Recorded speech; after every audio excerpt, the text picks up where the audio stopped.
You are now listening to a Light Club exclusive. This is a world premiere.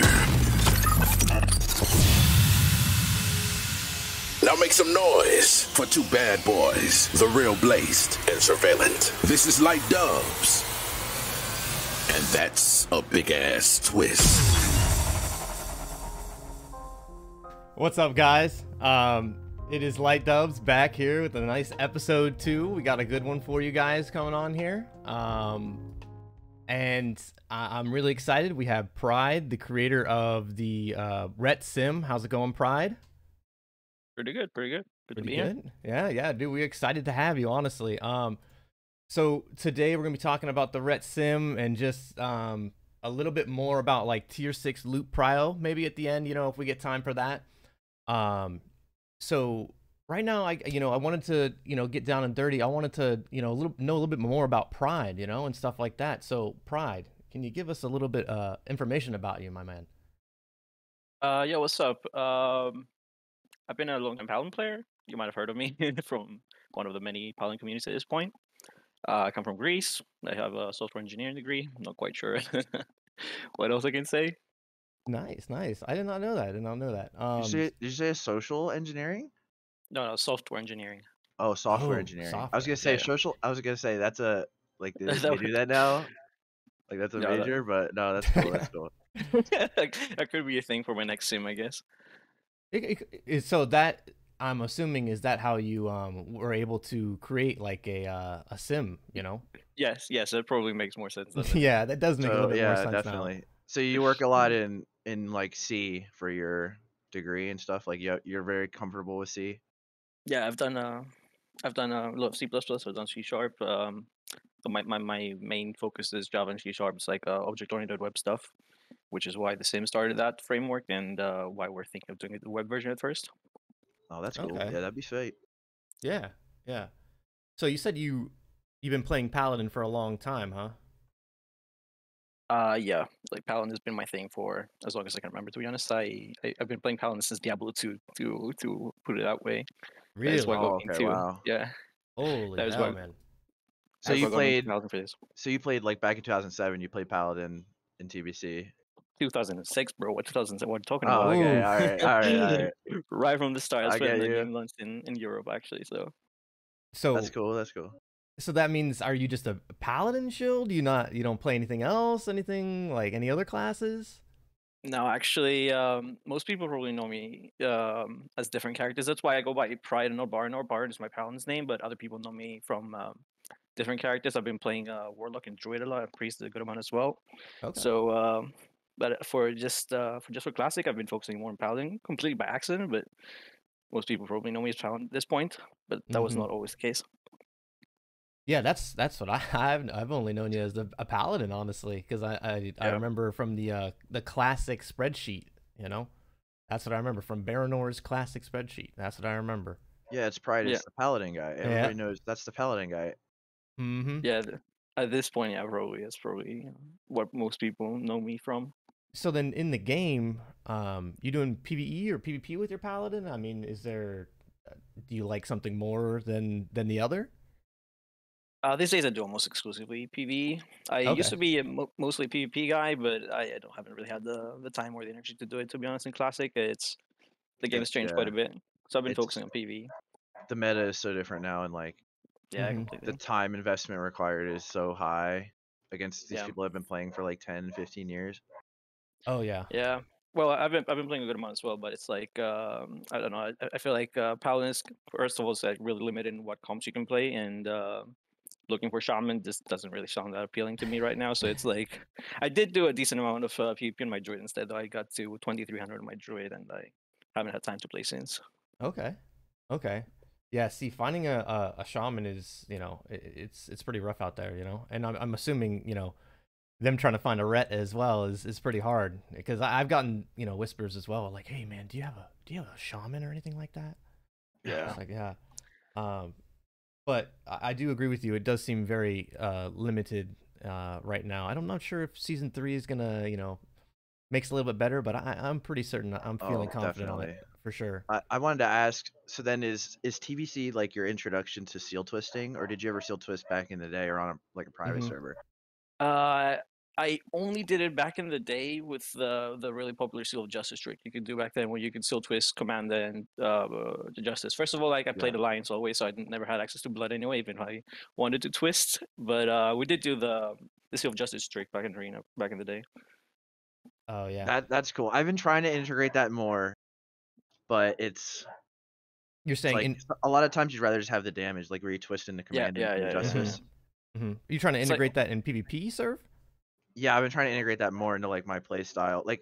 Gotcha. Like I did a game where I started in Command. Sorry, my dog's barking if you can hear that. But I did a game where I started in Command and I go on this druid and he's like casting Cyclone and I interrupted him with a Justice twist. Ooh, okay. And it was awesome, but like something like that is hard to replicate. It is, yeah. It's a little bit of RNG. And would you rather have like the damage and also it's gonna DR Mace Stun and I play with a warrior, so it's like a nice little trick to have when you're like desperate to get an interrupt of like a shaman just free healing right in front of you. It feels good, but yeah, it's not consistent. So you were Alliance back then, Pride. And you still am, very much still am. Yeah, okay, that makes sense as to why you didn't have Blood back in the day. Okay, but I guess now it's just a huge difference, right? Yeah, it's like, I mean, just by virtue of what's called batching being gone, it's so different now. Oh yeah, in general, and in many ways, yeah, it's like interesting. It was nice to try. It feels good. It's good stuff. So you said you're PvE mainly. Are you what kind of guild you in? Are you on what server are you on? You know, are you raid leading? Yeah. First of all, I'm not just raiding. I'm a guild master. I've had my own guild basically since TBC, OG TBC that is. That I basically have since then. There's only a couple people left from back in the day. Now we mostly have new people. It's Premonition. We started on Razor Gore, famous dead server on EU. Greetings to all the Razor Gore people in chat. I know there's a few that still follow me around from those days. The server died. We moved to Firemaw. We are a PvE guild, but we do have a good amount of PvPers as well. So you guys are just PvE mainly and stuff like that. 10 out of 10. Is that Premonition from Warmane or different Premonition? No, completely different. It's basically just a friends guild. It's a guild we've had around for a while. Do you guys ever play on a private server or not really? No. A few of us have played, but not officially as like a guild, anything like that. Yeah. Because there's a guild on there called Premonition. They were like one of the top alliance guilds, but yeah, I did hear that. People keep saying, "Were you copying them?" I had no idea who they were. I think they're like a US guild, right? It's a popular name. Yeah, it's a popular name. Yeah, I made when I made the guild it was like what 16, so it's like I had no idea what it meant or anything. Like, just sounded like a cool word. Oh man, you've had it that long? Yeah. Oh wow. So not only have you been playing the game that long, you've had the guild that long. That's impressive, man. Yeah. It came to him in a Premonition. You had to do it. I'm getting spammed to shout out Zapbox, by the way. Hello, Zapbox. Sorry, I just had to get in there. My DM's going crazy here. Yeah, sometimes it really be like that, man. So I mean, you said you weren't playing any private servers. I mean, have you been playing retail since before Classic? No, I have been playing private servers. I play a good amount of private servers, just not with the guild specifically. Okay. I've been playing a decent amount of private servers. Gotcha. Wait, what servers did you play? I played Phoenix and Warmane and Dalaran WoW and Gamer District. So you play any of those? You play anything else? I played all those minus Gamer. No, I think those are all recent, right?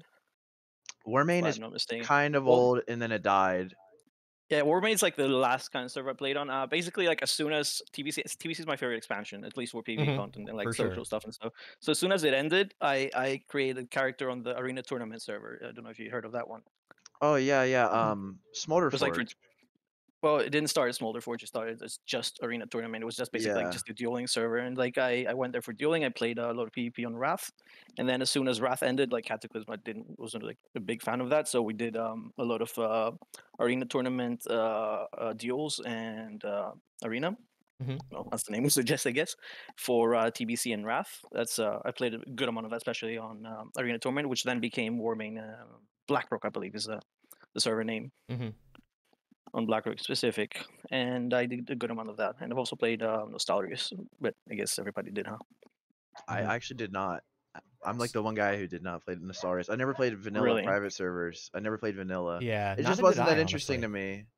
to me. TBC is always my favorite, and vanilla I had never done the raids, but like it just never interested me that much. Yeah, I'm not Mhm. the biggest fan of vanilla either, but like all my friends were like hyped about it, so I had to play with them. You know, it's like Yeah, I definitely did. You know, I was hyped about it for classic, like Blizzard's version, but Yeah, I mean, so you were saying you were playing some Wrath of the Lich King servers, so that means you have some plans coming into Wrath of the Lich King Classic, yeah? I'm definitely gonna play Wrath. Like, definitely it's gonna be a version of the sim and a version of the spreadsheet coming out for that. I don't know if I'm gonna be as focused on Paladin because there's a lot more specs that like for Wrath, like Destruction Warlock is really big on that, and other stuff like that. And Mhm. especially since I was like almost 100% focused on PvP during Wrath. I basically only did PvE in Wrath for like the trinkets I needed for Arena because like you were just gonna lose. Yeah. You didn't have like the goodies. You didn't have like you know the one that transformed you to whatever it was and stuff like that. Yeah. But this time around, I do plan to do some more PvE, so there will be like a spreadsheet and a sim and stuff like that. But pretty hyped for it overall. I'm sure the sim will be much easier to create for Wrath than it is right now. Oh yeah. Yeah, definitely. Yeah, no, I'm looking excited. I'm excited for Wrath, you know. I'm going to level the Ret just as like an alt, but overall, dude, I'm very excited for Wrath. You know, Or I playing Wayne. honestly like I honestly don't know if I'm gonna like what I'm gonna do. If they do like TBC Season of Mastery, if they end up doing that and it overlaps with Wrath, I might just do TBC Season of Mastery. Like, Man, but I am hyped for Wrath. I did do ICC back in the day, like once or twice, and it was fun. I love seal twisting so much. You know, Mhm. it's like it's such Yeah, a it's like the best part of the class, and not having. I mean, Divine Storm is cool. Don't get me wrong. it's It's gonna just be a like difficult choice for sure. so Yeah. different, yeah. It And Rhett's also gonna be a little bit weak at the start, I think. It plays so different, especially if you start on the last patch right away, where they've like changed like the seals and everything like that. It's just it plays so differently. I don't know if I'm like that's why I said like I might try other stuff as well. To be honest. um yeah, in someone did say it does rely on heavily on the mastery changes Yeah, that could hit true. TBC. I mean, I guarantee you that there will be a chicken change during that. Yeah, for If sure. there is, they if there might- isn't one now, you know. Yeah, I was but- gonna say there might be one now. yeah, so- Yeah. if there isn't one now, but there are probably other things that they'll definitely change, and I think that'll definitely switch the meta up. But You know- honestly, man, I've done so much TBC that I don't really know if I can do it again. And if I do it again, I think I would just play Fury. I think that's just what I would do. I think that's a good question for you guys. Is what do you think they should do about chicken? While we're on the topic. Um, personally, I like chicken as it is. Really? Yeah. Oh Yeah. no, dude. I Oh, like I think- chicken as it is. But that's just me. I think trouble's brewing, dude. I think trouble's brewing here. No, we've had quite a long discussion about it with several already, but I think they definitely need to change something about it. I don't think it's a good thing that like a random vanilla engineering item is like dominating every profession out there by such a huge gap. It's like leatherworking was like pulling slightly further ahead than other professions, and they quickly changed that. But it's like engineering is now like miles ahead of everything else, It and that's is, okay. yeah. It's an order of magnitude better. Like it's so much. Like 27% haste is. It's absolutely bonkers. Like that. It literally like they were saying drums trivializes the content by stacking drums. Mhm. That's This 5%. definitely trivializes the content. Yeah. Even though it's already pretty easy, but Sometimes it is a little difficult though to get it to stack. Sometimes it doesn't proc, and even though you do try all the tricks, and all that mechanics and stuff like that, but sometimes it just doesn't go. well, what Yeah. I don't like about it, I mean, I always have success when I use like the sacrifice trick. Mhm. It always works unless my chicken dies within 5 seconds. But that's Gotcha. just it, isn't it? To me, it's just really simple. They need to decide if they want it to keep it that powerful as it is. If they're okay with it being 27%, which I think nobody should be, to be honest. Like 27% is just kind of outrageous. Or if they want to tone it down a little bit, and I think if they decide that they want to keep it either as a 5% or 27% or whatever, they need to make it so it's more reliable. I think because yeah, you can proc it as a paladin, but other classes don't really have that available to them, right? So it's like Yeah. if your warrior friends or just your group can't proc it, you're kind of cocked out of a parse for that. And it's boss like fight. it's annoying because the whole raid has to sit there while the melee get their chickens going. Mhm. Yeah. And the one other thing is like the chicken, it's like like you said, you know, it's such a order of magnitude better than other professions, and like Yeah. it's inconsistent game design to like leave it in like that. But it's also like I remember back in early phase 2, chicken meta wasn't really caught on yet, and you could still do like 99s and 100s. Like you might have had a little bit of a harder time getting a 100, but you could still do it easily. Like if you had the right conditions and everything. You can't get a 100 anymore unless you have Yeah, chickens. exactly. Well, It's not just a impossible. 100, but like just high 99s as well. I feel it's like Yeah. when other people are stacking 27% haste, what do you do? It's like The part that worries me when I saw that post was the word that they used tinnitus. So I don't Yeah, that's bad. want them to Yeah, do a debuff. Now, if they made it I to agree, I just agree. 1 per, that's perfect. So then you can just keep them running and stuff like that, but giving us a debuff, like, oh, All that they would need be to do so is bad. make them unstackable. That's the only change, in my opinion, they need to make. Just make it so you can't stack them. Yeah. You could refresh them, but you can't stack them, and that solves the whole issue. If like he said tinnitus, and that bugged me because what if they just made it the same? I mean, obviously he said this is kind of like off the top of my head, and Mhm. please poke holes in this or whatever. But Oh, like, yeah. yeah. but like, obviously, if it was tinnitus shared with drums, that would be awful. Mhm. Because It then would you be. would just totally obsolete leatherworking for the melee group.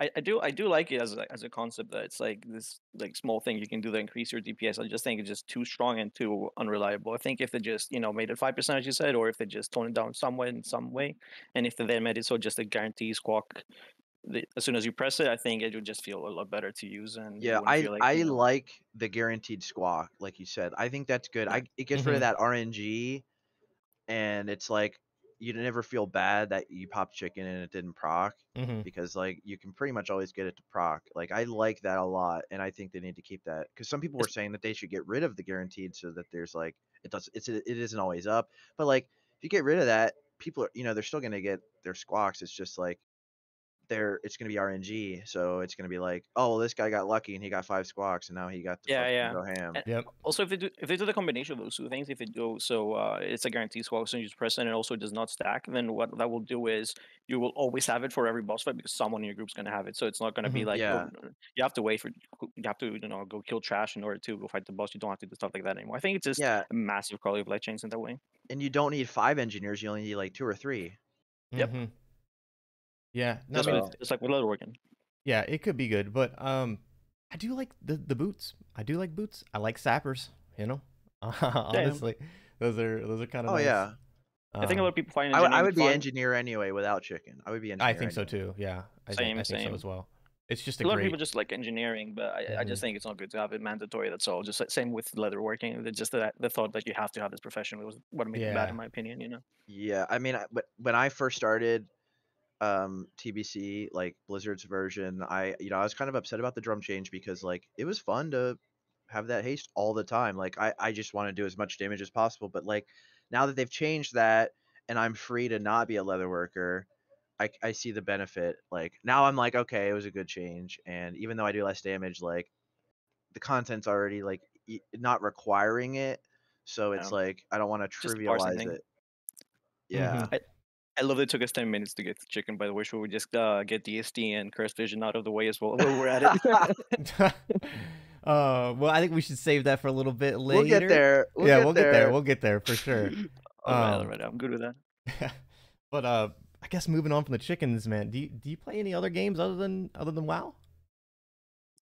Well, I played a good amount of them.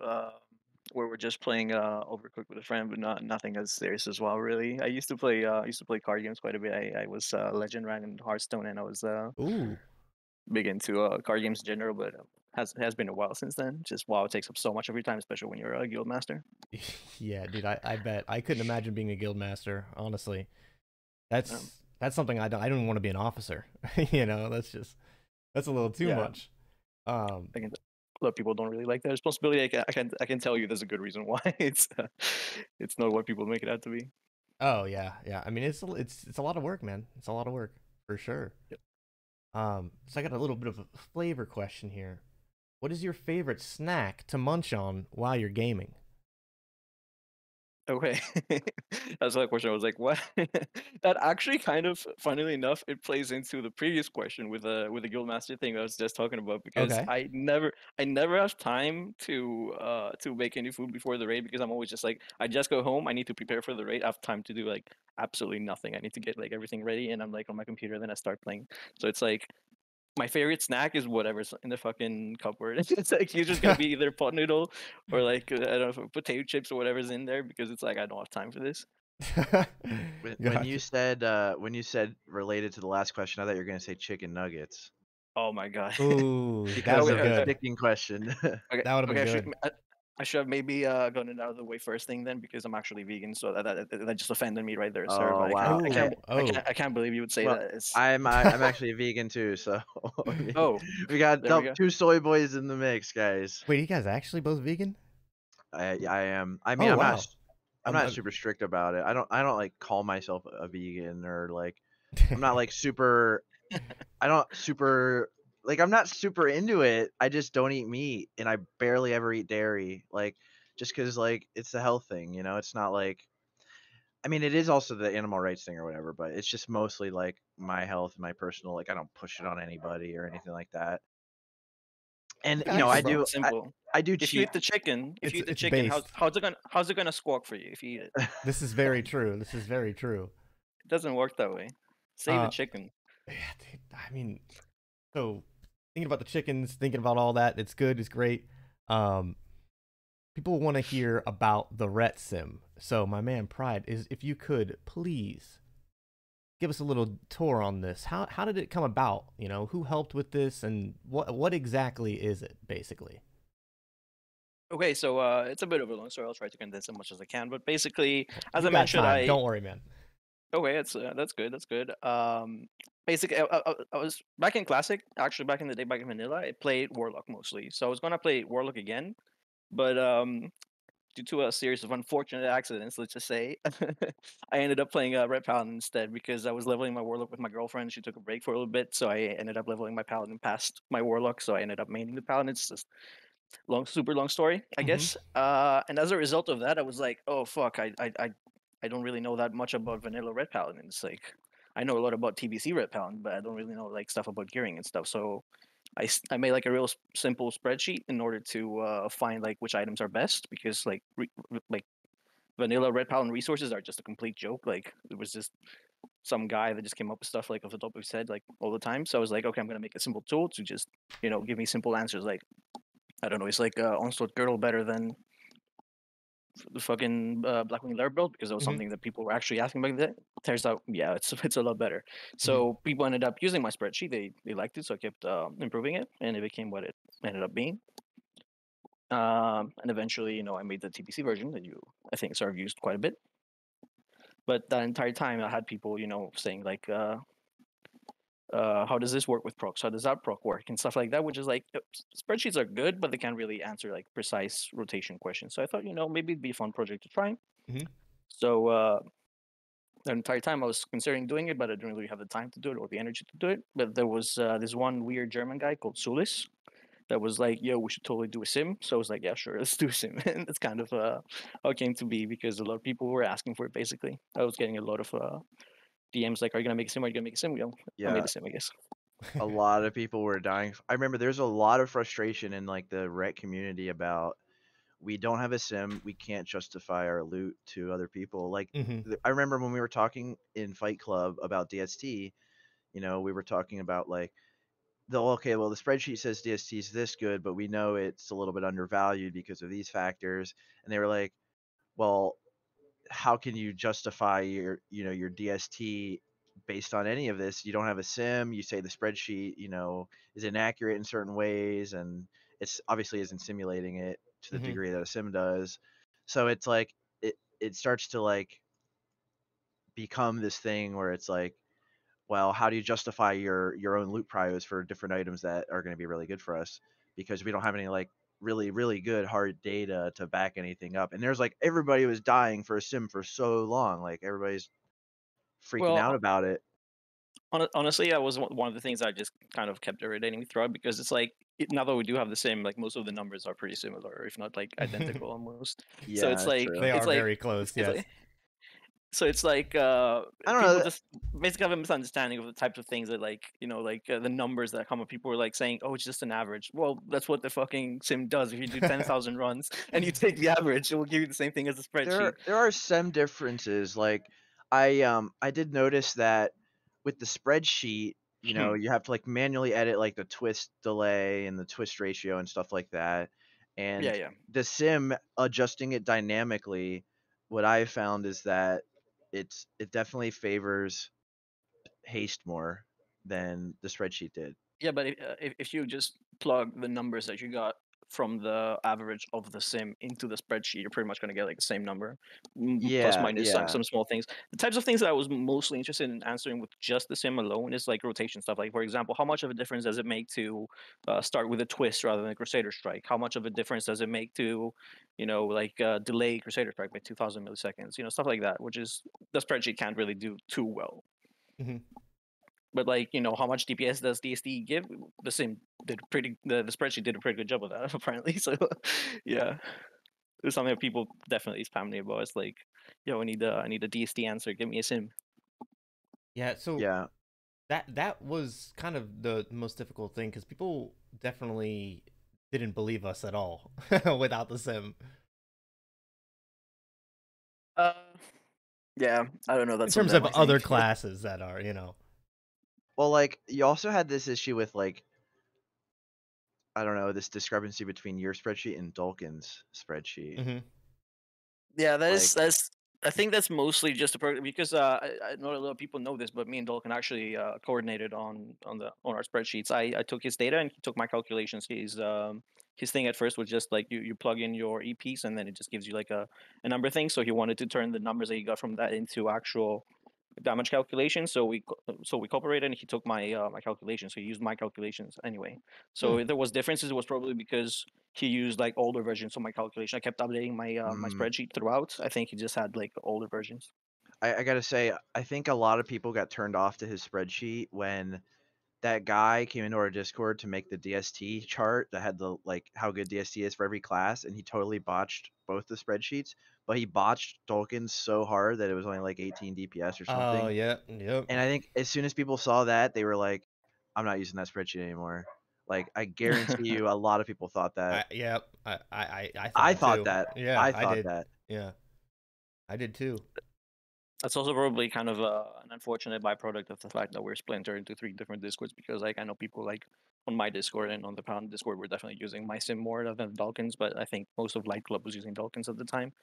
So like I had never heard of that personally before. I was not in Light Club until, I don't know, like very late on. Yeah, every time I do push your spreadsheet, but now I've been pushing the sim. You know, when somebody asks, well, I've been putting it into the spreadsheet. I'm like, no, use the sim now. Use Yeah. the sim. Yeah. And you know what? People still ask me all the time to sim stuff for them, and I'm like, Yeah. no, go sim it yourself. Yeah, I'm not doing that it is for you. that is the number one thing I learned after making my classic spreadsheet. Like the most basic question that the spreadsheet can answer, people are gonna ask like 50 times per day anyway, even if it's like pinned, even if it's like right there. You know what I Oh mean? Even yeah. if Mm-hmm. it doesn't matter. But yeah, just to finish the sim story, because I was just kind of in the middle of it. So yeah, like back in August, then me and Solis, we decided we'd start working on the sim. He did most of the UI work. I basically did none of that because I'm not really good with UIs, and he also worked a lot on the event system that we use for the sim. I did most of the like actually WoW related stuff, like, you know, the damage calculations and the formulas, the spell effects, how spells work, Mm-hmm. stats, stuff like that. And we just kind of kept at it, worked on it for a while, and now it's here. So yeah, me and Sulis, we did it together. Don't want to take credit. I'm not that type of guy. If you have any questions on how to use it, please ping Sulis on Discord. That's Sulis. He's happy to answer any questions you have. Yeah. So, I guess you can get it from here at this GitHub location, and you download it. Yes, correct. Yeah. So you have me on right now, ready? So if you're on this page, which will probably be linked everywhere, if you bother looking for the sim in any of the Discords, there's going to be a releases button right here. Mm-hmm. You press it, takes you to this page. if you are watching this video at a later time, there's going to be other versions here. Hopefully, something really bad happened to us. You want to scroll down and go to assets. There's going to be this little thing here, winx64.zip. You click it and it downloads. There's going to be very, very detailed guides on how to do everything related to the sim on our wiki. So if you go up here and then click wiki, it has literally a guide for everything. I took a lot of time to make sure it's as thorough as it can be, but I could do just a quick demonstration while we're at it anyway. After you've done that, it'll be a zip file on your computer. You right click it, extract it, it creates a folder, which you then open, and here you got a bunch of files. This is the one that you want, RetSim desktop. It has a nice Paladin icon. You double click it, and it starts the sim. This is the sim. Anything specific you want to talk about? Well, it does have a very nice icon for sure. Custom made by my girlfriend, by the way. Thank you, Sophia. Oh, okay. Nice. Yeah, no, it's very nice. We did not want to get sued by Blizzard, so we. Why don't you go through the settings and show people that stuff? How it works. Okay, so basically, just with my spreadsheet, my idea was that this needs to be as beginner friendly as possible, just to minimize, the amount of time that people have to put in to get it to work, and also, learning how to work and stuff like that. So it's by default when you start, it's going to have some base gear. This is currently phase 2 base gear, but it's going to be upgraded to phase 3 base 3 gear when it comes out. It's going to be your gear. You can change it right here. If you go into any of these tabs, you can select your gear. And then you have the settings tab. We've also done the same thing for the settings tab. There's going to be some basic settings that I feel are pretty realistic for most people, like your buffs down here. You got a warrior in your group. You have battle shout. You have shaman totems and unleash rage, charisma, all the good stuff. And basically, you just toggle these settings. You change them around to customize to your specific raid setup and whatever group you're in. I know a lot of paladins, for example, might not be in a shaman group because their guild hates them. So you would just click here, disable Wind Fury. Oh my god. And you probably don't want to sim afterwards because the number you're going to get is going to be way too sad.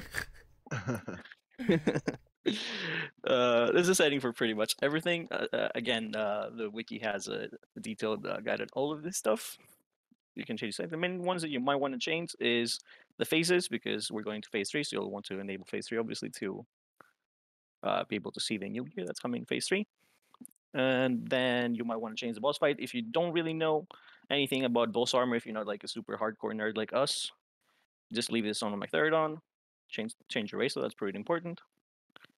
And sorry, I'm gonna change the size of this a little bit so we can see it more. Yeah, so on that topic, I just do Magtheridon for high armor and Ilhoof, Terrestrian Ilhoof for low armor, and then I usually just use those two. Yeah, basically, if you want to test for just one specific boss fight, you could absolutely push that. Like, we're gonna add the new boss fights in Black Temple and Hydro. But if you don't know what you're doing, I would just recommend you leave it here because it's like the most standard boss fight you can have. So, high armor is pretty common. One of my questions here, I guess for that encounter, does that include melee uptime? Does it include, mechanics type of that thing, or is it just based on the armor and the type of boss that they are? Right. We get. I'm just gonna take 1 second to show this real quick because we get that type of question very, very often. We actually have, if you go on the wiki, there's a section here, upcoming changes and considerations, which lists all of the changes that we're already planning to make, so you don't have to ask. So the first thing that you can see here, support for multiple battle squawks. That's the first thing we're gonna do, and then the Crusader Strike delay thing. I know Sir is super hyped about that one. He's been asking quite a lot. Yeah. I'm still gonna ask you about it. Don't worry, it's coming. Yeah. I was assuming so, but what was the other question you asked me just now? I lost my train of thought just now. I did too. Frick, sir, what was it? Someone in the chat, please save us. What was the other question? Oh no. About melee uptime on bosses. Oh yeah. Uptime, yeah. Okay, so to talking specific about that, then that is actually planned. Just uptime in general, both for attacking and for buffs and debuffs, like exposed weakness. Right now, exposed weakness has 100% uptime. That's obviously not 100% realistic, but this system is actually one of the more how to put it, like chunkier ones to implement. It takes a lot of performance out of it, so we can't really. It is high in the priority chain, but it's hard to implement. So it's probably not going to be in the next version. It's going to be a while before we get that in. I'm happy to talk about other stuff that's coming up, but if anybody wants to check before they ask a question, they're more than welcome to. Click on the wiki, upcoming changes and considerations right here. You can see a bunch of changes that are definitely coming. Yeah, this wiki is pretty it's a pin-worthy area, man. I mean, people reading the pins, people reading the FAQ. This is definitely where to go, you know? Yep. It's for that exact reason, because it's like some of these questions, like the battle chicken thing, I can't even begin to tell you how many DMs I got that. Like I guarantee it. Yeah, I mean, I was gonna ask you it. I know you saw it on the on the itinerary for sure. Yeah. Yeah. So yeah, I mean, so that's a pretty one. So could you explain a little bit how to exactly use the sim, just so that people they understand, like choosing the gear, simulating the gear, and all that type of stuff. Okay, so after you've selected the settings you want to be using, like your Mhm. talents, your buffs, your debuffs, your consumables, and your gear and stuff like that here, it's just really simple. You hit the DPS button in the bottom left, and what it does is it will run. It will simulate a fight with however many times you have in this box, so 10,000 by default, and it will give you an average DPS number that you got from all these settings. In this case, 2100. On its own, that's probably not too useful for most people, which is why we have the other feature that I know was very popular in other sims, which we focused on implementing, which is comparing stuff. So Mhm. if I have Gloves of the Searing Grip and I want to see, okay, how good are Vengeful Gladiator Scale Gauntlets in Phase 3, you can check those here and check everything else by hitting the check on the top. Check as many items as you want to compare. Where are the fucking Searing Grip Gloves? I lost them again. Here we go. And you want to hit this Sim Gear DPS button in the bottom right, which will then run 10,000 simulations, which is the amount I said here, for both of them. And it will give us a final DPS number at the end that shows how good they are. So for this specific example, for some unforeseen reason, it turns out that Vengeful Gladiator's gloves are better than Searing Grip. I probably over expertised. Oh, I guess I'm using expertise like somewhere else or something. Yeah, I'm using Shattered Leggings. I need to change that. Okay. For sure, for sure, because I guess this is a human. Okay, so it's over expertise. But yeah, this will give you an easy way to compare 2 items or as many items you want. The more items you select, the longer the simulation will take. But that is probably the most useful feature for people. This the one that people have been asking for the most, comparing different items. So selecting all the items on the left, putting a check mark in them, is how you compare the DPS between the items, correct? Yes, yes. Gotcha. You'll- And then you'll be easier- highlighting it is just how you actually equip the item. Yes. It's exactly the same as the Guybrush sim for any warrior players that used it back in the day. So I have a question. Me personally, so when you equip those items and stuff like that, is there a chance that we get like an area just so that we see like a full character panel that has like all our gear on it, or is it just are we gonna stay with the clicking on there? I don't know, you know, that's just a question. Like you know, like maybe like instead of not instead of underneath the statistics and stuff like that, will it have like a gear a page or something like that? You mean like similar to like the wallhead, like or the whatever, the page that shows your gear like this? Or the Yeah.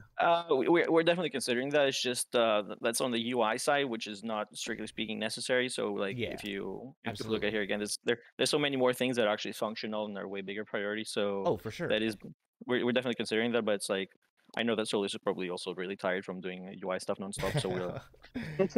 So we're doing some of this stuff for now. Like the He next might version is be. probably not going to have like the only major UI change it's going to have. We're probably going to have some sort of UI interface for the Crusader Strike delay thing for the super nerds to play around with. You know who we are. It's not going to have any other major UI changes for just the next version. It's probably going to be just under the hood stuff. So I have a question from Noon TV. He says, when creating a sim, how do you determine the values given? Are they based on previous knowledge or player examples? Do you take the absolute low end possibilities because RNG things can obviously make the DPS raise above what numbers are given? Well, yeah, I'll let you answer that. I was gonna say I have a little bit of an answer to that myself, but I want to hear what you would say to that. Sir, can you repeat that just because I'm not sure if I understood? Yeah, when creating a simulation, how do you determine the values given? I assume he means like, you know, the formulas for damage and stuff like that. I mean, it's all taken from a database, right? No, you would be surprised. There's some basic numbers that we as players have access to, but a lot of it is just kind of like data mined. Before we made the sim, me and Sulis, we actually went on the PTR for like, I don't know, maybe a week, and we just like kept testing different stuff until I was like 100% confident in my damage formulas. We had to manually like there is some like well-known formulas, like, you know, like how much damage does your weapon do when you attack with that, but like for under the hood stuff, in order to make sure that like every talent, every different spell like stuff that like worked, we just, you know, had a base formula. We tested in game by, you know, doing a lot of really weird stuff that you probably wouldn't do as a regular player, and then we just compared against my predicted numbers until we got it right, basically. Okay, so and then for the RNG side of that question, it's just like the more simulations you do, the less RNG there is, obviously. So just run more simulations and you eliminate all the variants. I've found personally that after 25 or 30K, there's really no more variants. Yeah. So that's the whole point of letting you configure how many runs you can do. We've set it to 10,000 by default because we feel that gives you like a pretty good base number to work with. If you wanted to go more accurate, you'd increase this to reduce RNG, because yeah, you're gonna have some times where you have like 6 crits. You're gonna have some times when you have like a lot of dodges in a row, even though you're like close to the expertise cap. But the more you increase this number, basically, the smaller of an impact that's gonna have. So that's why this is here. If you don't have a good computer, you can set it lower, but yeah, I think 10,000 is a good base point. I think, as you said, after 20,000, 30,000, there's not as much to gain out of it anymore. So it's only if you like want to be like super precise, but it's like not really much diminishing returns. Yeah exactly. So I have a question about the gem area there. Is there any are we gonna is there gonna be a change in the gemming area, or is there gonna be like a gem rework and stuff like that? I know Critic is asking how to actually change the gem. Yeah, that is one thing that we're not too happy with right now, but we had to make do with what we had in order to get a release out after 4 months. In order to change the gem, you double click on the socket and it will give you this little pop-up here for gems. It's not very intuitive right now, I know, but we're planning to change it with like icons and stuff. Not sure if it's going to be the next version. It might be the version after that. It's definitely pretty high in the priority though, because usability is pretty big, obviously. But yeah, if an item has square brackets around, this is the socket color, by the way. So there's a yellow thing here. It says yellow, and just dashes here. That means it's just one socket and its color is yellow. If it has square brackets around it, it means there's currently a gem inserted into it. If you mouse over, it tells you what gem it is. You can double click and then you can change it. It's not the best system right now, we know, but it was pretty fast to make, so we had to focus on functionality. It definitely works. It definitely works for sure. I just remember I've gotten a couple gem questions about it for sure. It is again, if you go here, it's definitely somewhere around here. I think it's quite up there, right there. Filters for items and gems, medium. Yeah. It's pretty big on priority, at least. Yeah. I'm assuming that multiple battle squawks is contingent on the next blue post for sure. It's one of those things where I'm kind of hoping Blizzard does nerf it then, because I don't need to implement in that case. So talking about creating the sim and stuff like that, and I think Sulis might be here as well. I mean, what was your guys' like most fun thing about making it, or what was the hardest and most difficult thing about making it? Fun, honestly, the most fun is just seeing it work. That was the most fun part about it, because you won't believe like how much work goes into making the sim, and how much of it is like extremely frustrating. It sounds straightforward, but it's like there's some things that like there's like a tiny bug, and like my guy just keeps attacking slightly too fast, or like there's something wrong with like haste, because like when you lose haste, your guy will attack slower for that swing. So we had to like recalculate some stuff like that. And it's like, ugh, why doesn't this work? So after like, I don't know, like 3 hours, and it finally works, you're like, fuck yeah, like it actually works now. That was good to see. Like, oh yeah, it actually does what it's supposed to do in game. And doing the test also was actually kind of fun, because it's like we actually got like a really intimate understanding of the game that you wouldn't like expect to ever need in your life, but for this kind of stuff you do. Yeah, that's kind of just like the double answer right there, you know, both the fun and the hardest part. How many hours do you think you poured into creating it? Is it like a 1,000, 2,000 hour type project? That's a good question. I'm curious too. Because like I've played like almost 5,000 hours of Counter Strike, and like that sucked up years of my life. So Probably closer to 200, I would say. 200. Wow, that's Wow. Yeah, that's I slow. mean, you lose track of it after a while, and it's especially when you're just debugging because it's like you're doing it the same thing over and over, over and over. So it's Mhm. like there was like 5 days in a row when I was trying to fix this one bug that I had, and I was like, I don't even know how many hours I put into it right now. But it's like that's why the more useful metric to check is like like lines of code better than time, Mhm. because it's like But just to correct and what you said, that was actually not even close to being the hardest part. The hardest part before is just the performance aspect, because like you can fix a lot of the problems that you have eventually, but you can't really do much about the fact that inherently this is a super performance critical application, which is Yeah. basically Nerd's way of saying if you have a potato PC, this is not going to run too well. But we Mhm. do want to support potato PCs. Like we recognize that most people out here are not going to have like sick i7s and stuff like that.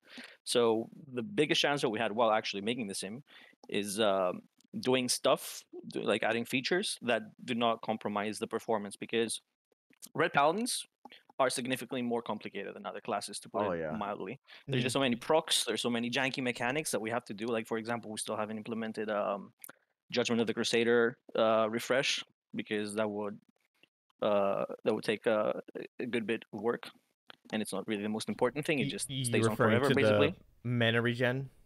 Yeah, but it's not just the Okay. mana regen. For example, Yeah. it's just a spell hit that also like procs, for example, Darkened Card Crusade, and for that reason, Darkened Yes. Card Crusade is a So bit weaker right now. so on that topic, just real quick, does the sim like have you go at any point and then like you don't do any good damage after that because you're just fucking No, we didn't implement mana either. It's like one of Okay. those things where like Honestly, I it's think that's a good thing because you yeah. just assume you're always gonna have mana, and if you don't, you're probably playing It's right improperly. here. It's right here. We are going to implement it. It's going to be probably going to be like it's going to be optional where if you wanted to Yeah. bother with the mana stuff or not. Mhm. But yeah, what I was saying was because Paladins is just so janky, there's so many like weird mechanics like the one I just explained with like Darwin Card and stuff like that. You have to add a whole bunch of stuff that only comes into play for like some very specific situations, and it has a performance impact. So you have to keep balancing like, okay, this thing, it makes my sim technically more accurate, but it like adds like, I don't know, like 1 second for every 10,000 iterations, which is like, it doesn't sound big, but if you want to compare, I don't know, like 10 items, suddenly you're looking at like a 10, 20 more seconds. So that was like the biggest challenge overall. It was like making sure that everything we add is actually well tested and it doesn't kill the performance in some way. Yeah, I mean, I never got as much use out of my 16-core processor as when I downloaded the sim. Oh my god, man. So for gaming it's like whatever, but for the sim, I really appreciated going with the AMD 16-core. Yeah, yeah. That was one of the earliest things we implemented. Like it was not strictly speaking a functional change, but Sulis added multi-core support because it's like we want to compare stuff to see if we're doing it right on the sim in general. So it's like if you have to spend, I don't know, like 1 minute per sim, it's not going to work. So yeah, Oh we're like, yeah. oh, Mhm. okay, multi-core support like right now as soon as we did the UI basically. Oh man. That's funny. So, could you go through the stat weights area? Yeah, that's something that probably only super nerds are going to be interested in, but maybe some people in general as well. So Mhm. if you click on the start weight button here, what's going to do is it will take your selected gear that you have in this page here. Mhm. You can select as many stats as you're interested in. Let's just say, I don't know, let's go with 8 for now. My computer has 8 cores, so it's always going to be done in one batch. Let's take these, how many did I just click on? 1, 2, 3, 4, 5, 6, 7, 8. Oh my god, I'm a numbers god here. Okay. And then you hit this button here at the bottom, sim stat weights. What it will do is it will run one sim at the start, which will be the baseline sim. It will be the same as this one down here. We'll basically see how Mhm. much damage you do in general. And then we'll do 10k sims for every stat that you selected, which is the number we selected here. And basically what this will do is it will see how much DPS do you do if you have +1 of this stat. So when this is done, I can already see kind of So a is that definitive number here. +1 based upon the gear that you already have? Yes. So Gotcha. if right now I have where's my strength? 547 strength, Mhm. and this says if I had 548, I would do 0.89 DPS more. This is very useful for items like pawn. That's the kind of thing that people keep asking, and we're planning to add pawn support. I know It's been asked a billion times. Pawn support.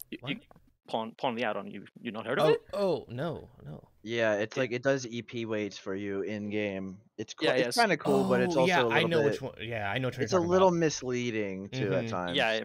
Yeah, it can be definitely misleading, especially when people use it with like a baseline settings, where you just take these numbers, you input into the add-on, and it tells you, okay, this item that you were like looking at right now, the new item you got is, I don't know, like a 10% stronger than the previous item. The item you have on right and now. obviously stat weights Yeah. are dynamic, so it's it Yep. can be inaccurate in that regard.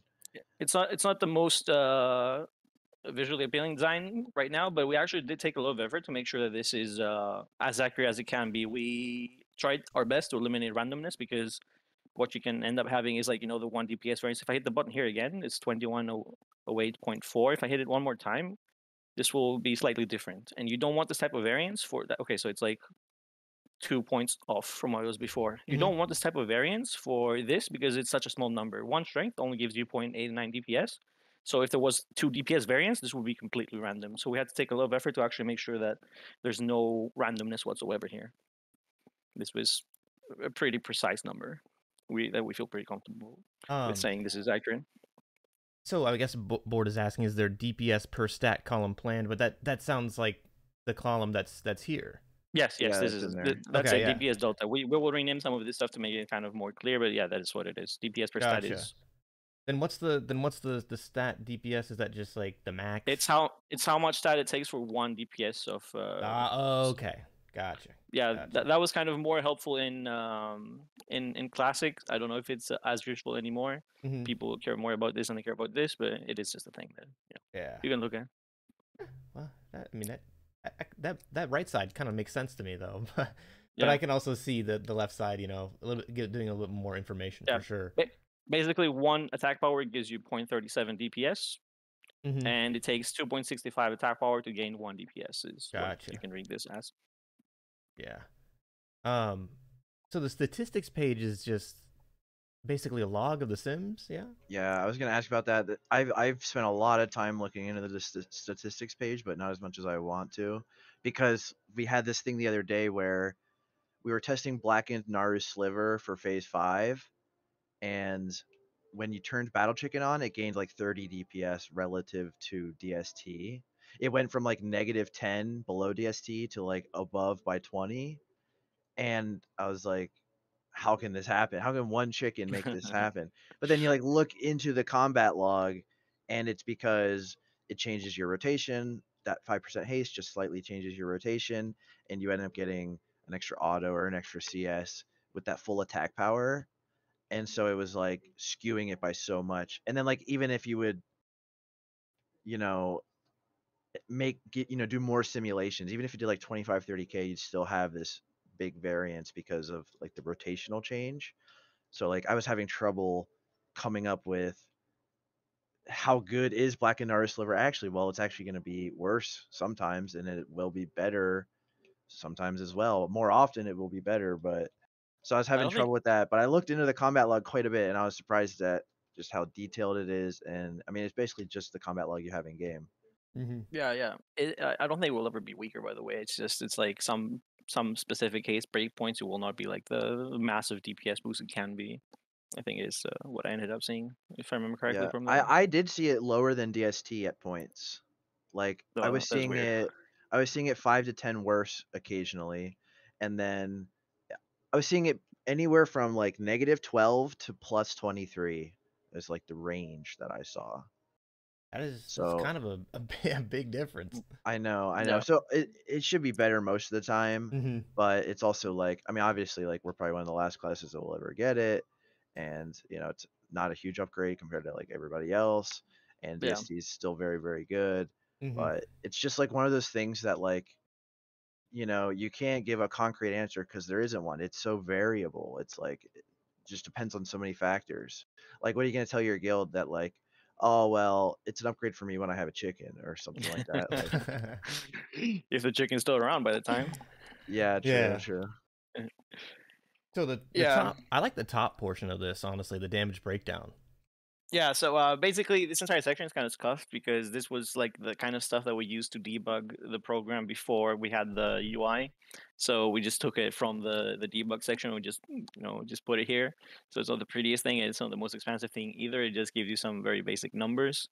You can check the minimum. Like one of the coolest things I think you do is you can see what went wrong with like the minimum run. It's like, oh my god, this was like 400 DPS lower. You Oh my can see, God. okay, this guy didn't crit at all. This guy crit 23% of his attacks. Like, okay, it's kind of sad.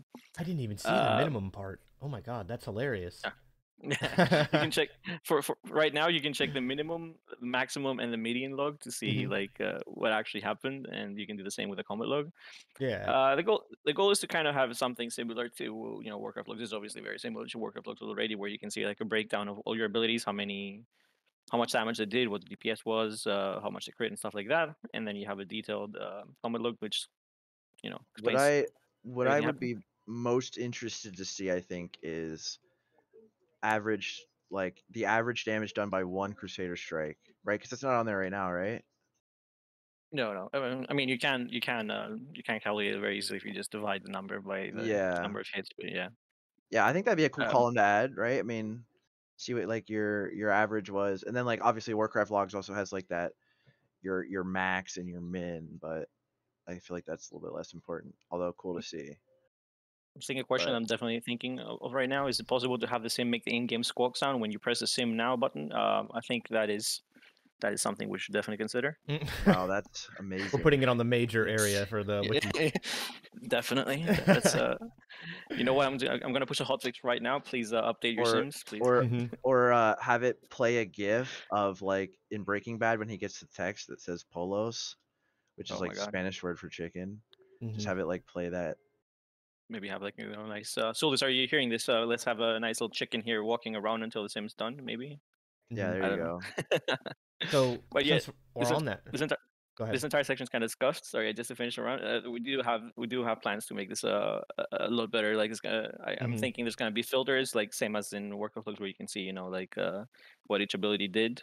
We're thinking of having like a timeline view, in Warcraft logs, where you can see like Crusader Strike here, Still Command here, and stuff like that. As like a nice you can see what happened throughout the fight without looking at text. If you're not a text person, if you like looking at visuals instead with like backgrounds and stuff like that, it's gonna be a bit better, but I think it's already mostly functional. Oh, it's great. I love it. Yeah, I like this page It's too. fantastic work. I spend a lot of time there. So since we were on pages. The chicken, we're talking about cooldowns, and I know Serv has a good question about stacking cooldowns on this sim. Oh yeah. You already know this because I asked you it the other day, but obviously, like, I want the ability to have stack my cooldowns with like a DST proc, because I mean it just kind of stands to reason that would give DST more of a relative increase. Because like if you have Baruch, right, and you put it in the sim, it's gonna stack Baruch, like or any active trinket. It's gonna stack that with your wings, and which happens like with Lust, right? Depending on fight length, because it's a little bit variable, but because it depends like where Lust gets popped at and stuff. But anyway, so right now it pops like obviously everything it can with Lust, which if you do like a 2 or 3 minute fight, it'll be like 8 seconds in, it'll pop everything. But what I do is I typically wait obviously for a DST proc before I pop my wings and my Baruch and stuff. And so I feel like that would favor some of these passive trinkets a little bit more if you had the ability to stack the like wings and haste pot with the passive proc, if it doesn't impact like your ability to use another wings later on, waiting for that proc anyway. So like, is that something that might possibly happen in the future, the ability to like fish a DST proc and then stack your cooldowns with it? Because I feel like that might give it a little bit more of a boost, Yeah, that might happen, but it's pretty complicated for 3 kind of reasons that I guess I can get into. The number one thing is that, first of all, the thing that you said, like, stands to reason. That's the kind of thing that I've learned to completely do away with after using my spreadsheet and the sim for a long enough time, because a lot of things that kind of intuitively make sense to us because we've been conditioned to think that way. They don't really pan out that much in reality. Like we did a lot of tests with stacking cooldowns versus non-stacking cooldowns manually, and like the end result was like less than 3 DPS difference. So it was like Wow. a lot of the times, just the thought of like encouraging people to play that way might end up having like a DPS decrease for real people rather than like a machine that can play perfectly. So for that reason, it was like, okay, it's something that we definitely want to do, but it does. We know that doesn't make like a massive difference. So it's not like we're gonna like kill ourselves over. It's gonna be something that will be like necessarily like medium like priority or below. So like you're saying that stacking DST with haze pot versus like staggering them really doesn't make a big difference at all. It's probably the same. Yeah. There's some things do make a not a big difference, but they do make a real difference. For example, heroism, stacking that with haste potion because they work multiplicatively. So having both at once will give you necessarily a bigger increase than just having them separately. So it's not even just a stance reason thing; it's just like a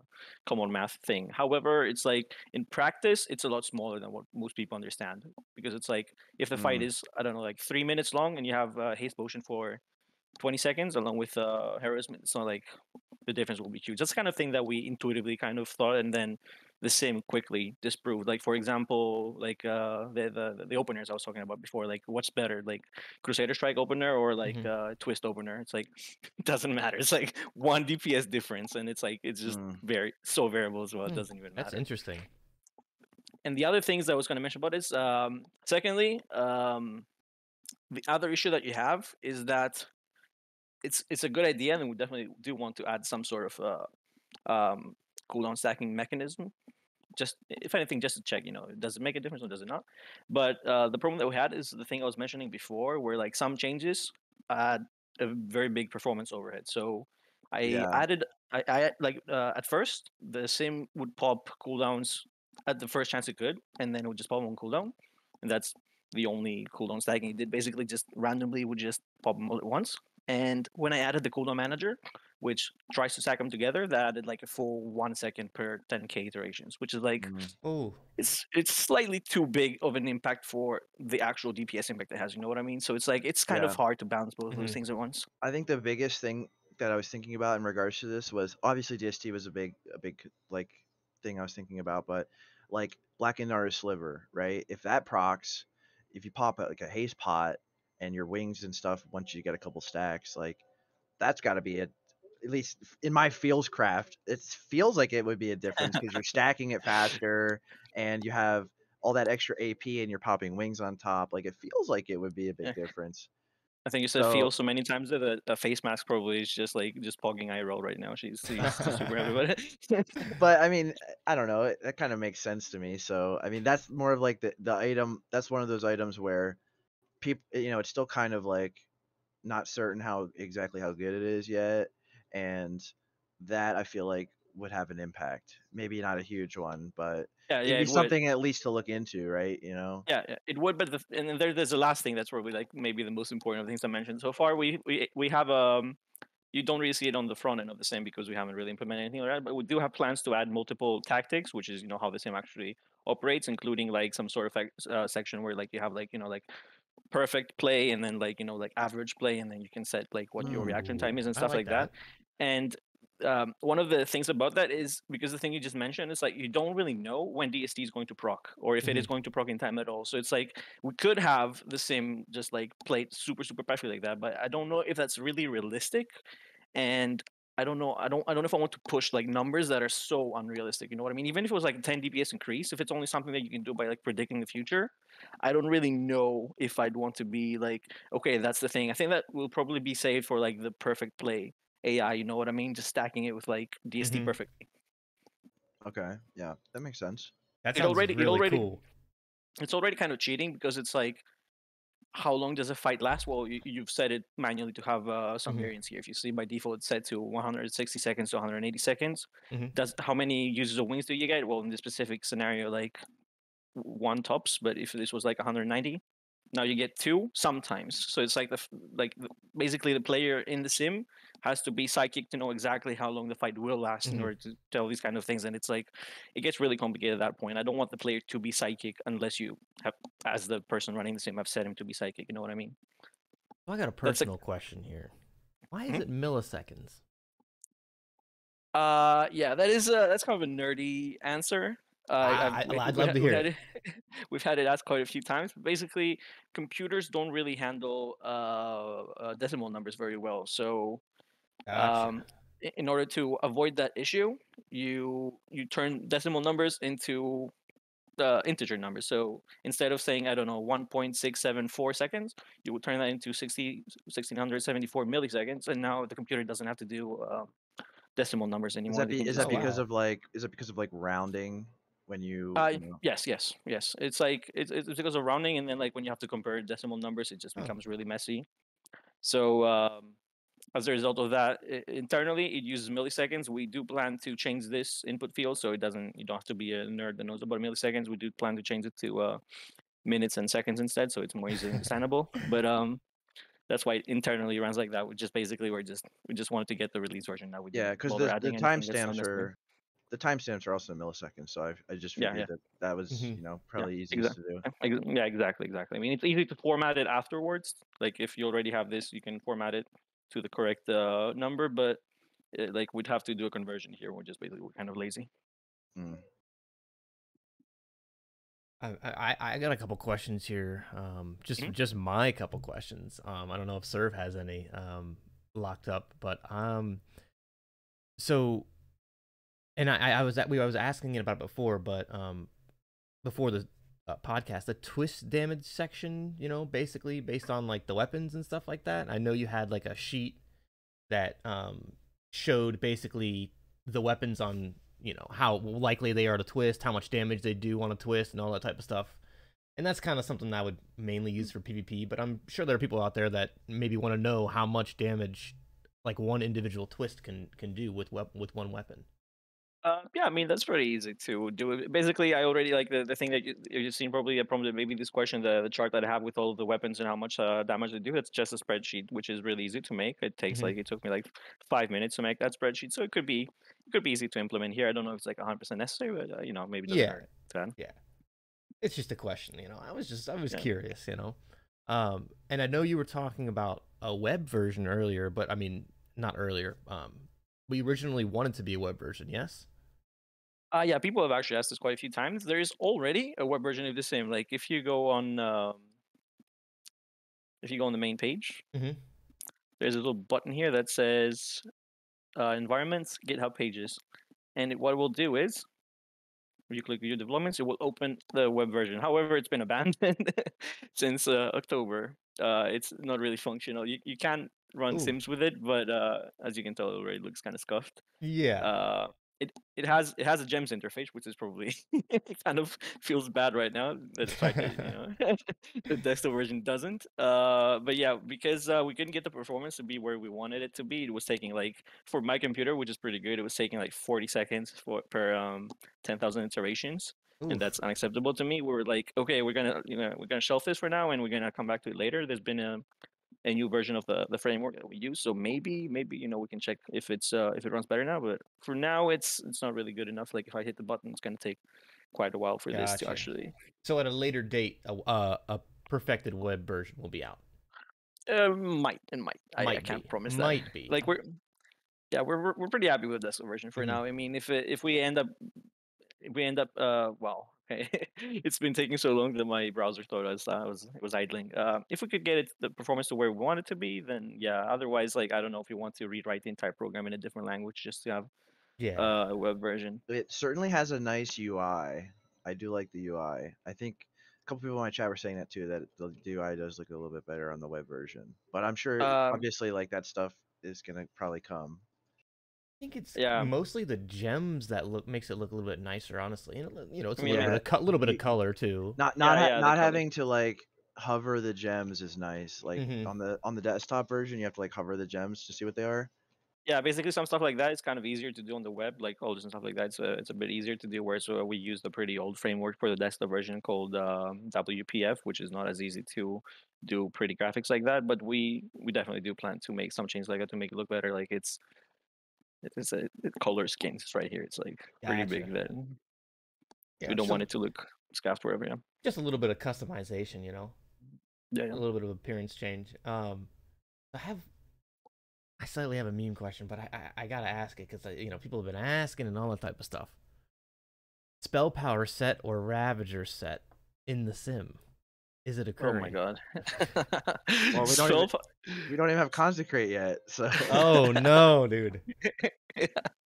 Yeah, so spell power set is one of those things where like me and Solus were like, okay, there's a lot of items in TBC. Like I don't know, like if you select all the faces, Oh my god, it would be insane. yeah, there's like look at all these items here, and we were like, okay, what if we just cut all the spell power stuff? So you can tell them probably not T-Sheet's a fan of that idea, but on the Ravager side, I don't know, maybe. Yeah, I mean, I'm definitely more of a Ravager show myself, so. Oh hell yeah, same here, dude. Same here. I think Ravager. I mean, we know we said this last episode, but I think most people are going to be in the scenario where they're going to have to single target a little bit, and so Ravager is the easy play when you're already wearing melee gear and there's anything left alive when you're done. Spell power, I think, is like going to be more damage, like, and more consistent damage. But I think Ravager has those big peaks.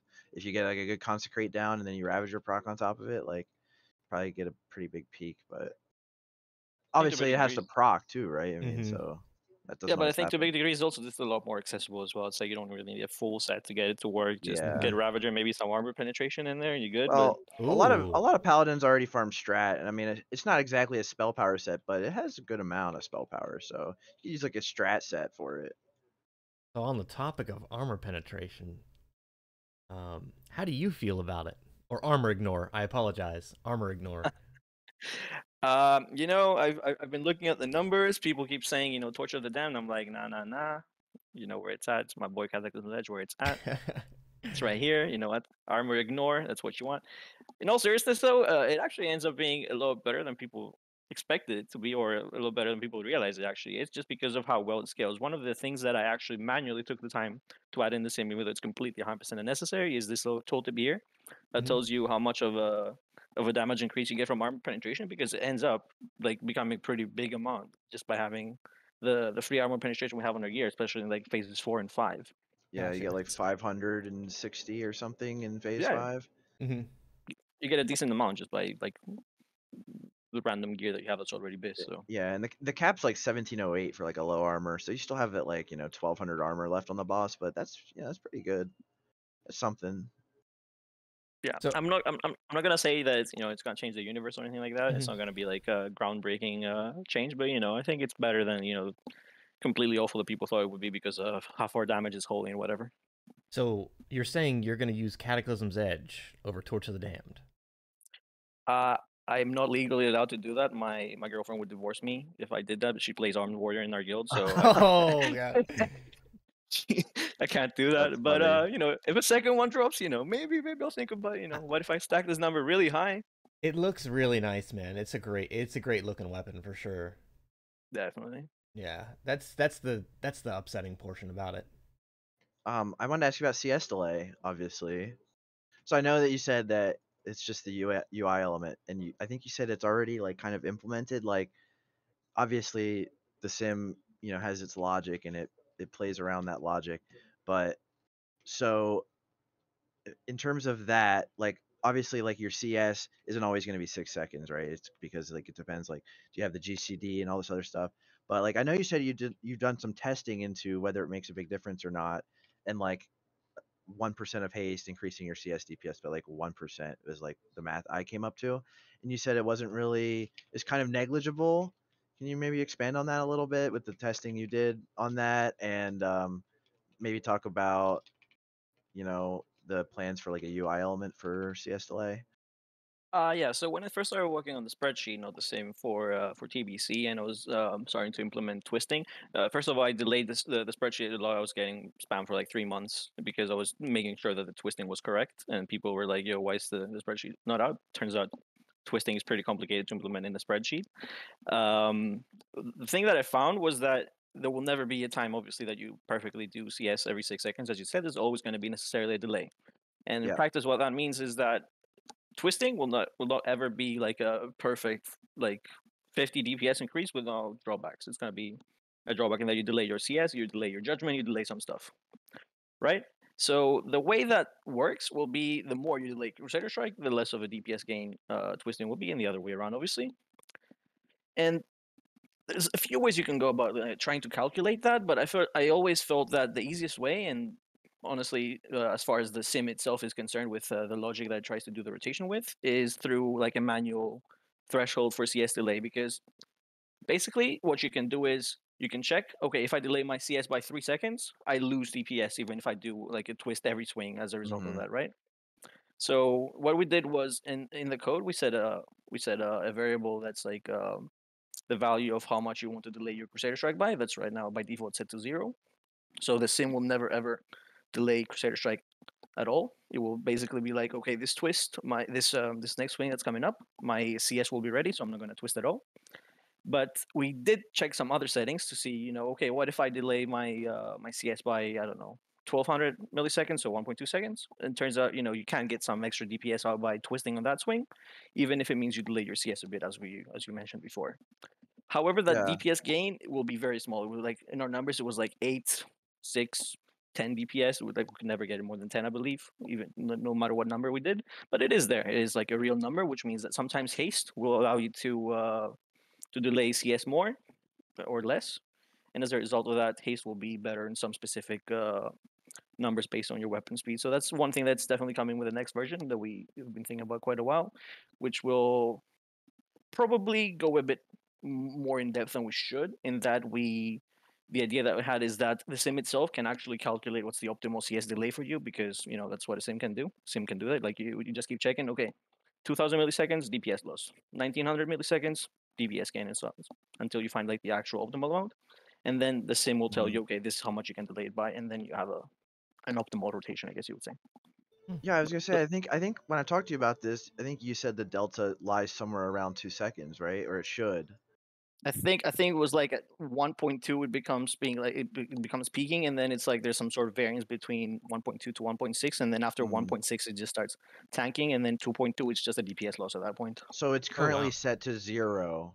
Yes, if you wanted to, like anyone that actually wants to check it right now, you could go on the code rather than the desktop version that we downloaded. If you still have access to the Visual Studio version, everyone can use it, and you can input a manual number yourself to test it yourself. I know maybe Sir wants to, because you've been asking I quite definitely a lot do. about that. I want to put 1200 in there and just let her rip, because I mean that's pretty, that's closer to how I play. Obviously, like I'm quite often delaying my Crusader Strike by like a second or two to get a twist off. I mean, everybody does when they do like a 2-3 rotation or something. So to make that a little bit closer to like how I actually play, I would definitely want to do that. So that's awesome. In the past, I did some pretty complicated math to try to get the answer to that, because it is a pretty interesting question, but the math gets really complicated really fast, and it's always like, okay, like it's too much, but the sim can do it pretty easily. So we thought, why not? Like so going from like 3.6 to 3.0, and I just did this with like stat weight, so you have to calculate the whole breakpoint and average it, otherwise it's inaccurate. And like what I did was I took the DPS gain from CS, or I'm sorry, I took if you go from 3.6 to 3.0, right, you have like this delay on CS, and you gain a certain amount based on not delaying it anymore, and you take that percentage, it goes up like, I don't know, 1.02% per 1% of haste, but obviously like that's average over the whole breakpoint. And now an item like DST is exactly the breakpoint. Like if you're at 3.6 speed and a DST procs, you're like just barely over 3.0. Like you're basically exactly at that breakpoint. So like DST was a good one to look at, to be like, well, this will actually line up with those numbers quite well, because it's like exactly that breakpoint if you have a 3.6 weapon. And it was like 1% CS damage per 1% haste, which isn't crazy. Like, and obviously it changes too. It's like it's less valuable higher, closer to 3.6, and then it would get more valuable closer to 3.0, because the effect that it has on your like Crusader strikes per minute changes as you get closer to 3.0. But that was just like some very basic napkin math basically that I did a long time ago to try to calculate it and try to figure out like how much does haste actually affect this. And obviously it changes too, right? Because it changes a lot, because mostly because of the thing that ironically we're talking about with the PvP stuff, where because Crusader Strike is normalized, it will always end up doing more damage with, well, faster weapons, but if they have higher DPS, so like with Apollyon, basically you don't want to delay your CS as much because it does Yeah. more damage relative to your auto attacks. Whereas like Torch of the Damned, your auto attacks will do like significantly more damage relative than Crusader Strike relative to like Apollyon, for example. So it changes a lot based on that.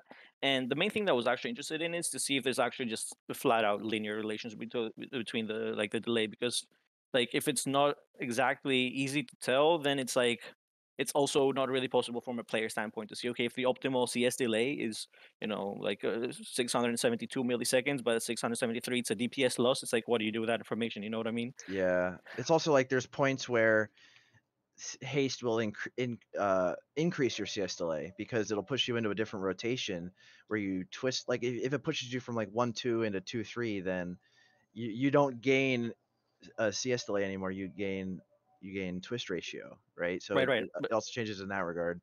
But at that point, the sim will be able to tell you that, okay, this is a DPS loss, don't do it. And that's one of the things that I wanted to have the DPS out for, because a lot of people do go very heavily off their like their intuition with this kind of stuff. And you know, I do it as well. Everybody does it, but it's like a lot of people think, yeah, okay, I mean, you can't delay CS. Can you? Can you really? Like, Yeah. what is this?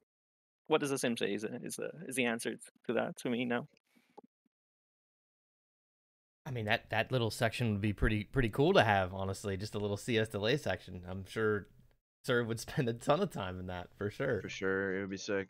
Yeah. That is really interesting though. That I never thought about that. That the slower weapon you have, the more you can delay CS to gain DPS, and then vice versa. Like the faster weapon you have, the less you can delay CS to gain DPS. Yeah, there's a lot of small intricacies like that with the way WoW works. It's not intuitive, and that's why people that's why people keep asking for like a very basic, simple question like, is it good to delay CS? Yes, no. It's like I can't really tell you that. The sim would have to tell you that. You know what I mean?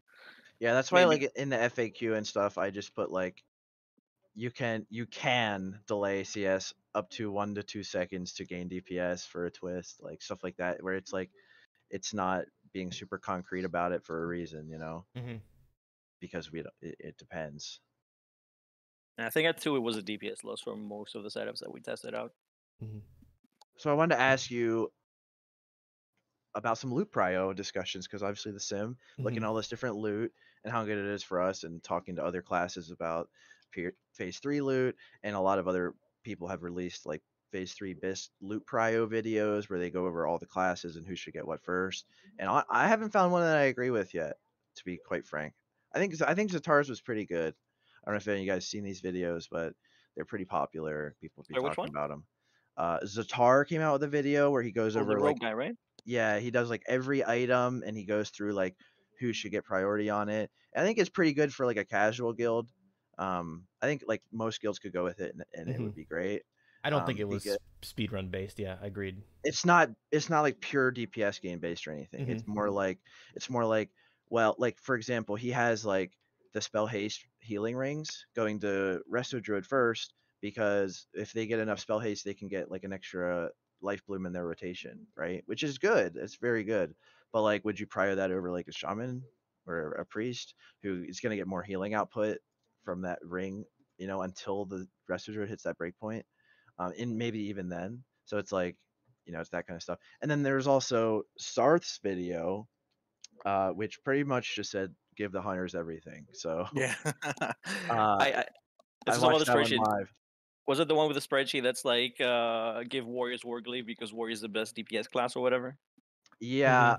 So Yes. on that topic, a couple of people, this has been like a really big debate topic, and honestly, it's just so exhausting because there is a sheet that came out. There's like a Discord with like class representatives and like theory crafters from those classes, and basically they try to compile like the comparison of certain items between every class. Like they did a sheet where and I try to be a good paladin representative in that Discord, and we did Cursed Vision, you know, Madness, Storm Rage, Signet Ring, stuff like that, and then we came out with this sheet, and it spread like wildfire. Everybody's like reading the sheet, saying, this is how you should give out Curse of Vision based on the sheet, but it wasn't done yet. It kind of leaked, and it wasn't finished yet. So he put a disclaimer at the top saying this isn't finished yet. Some of the sims like didn't have identical settings.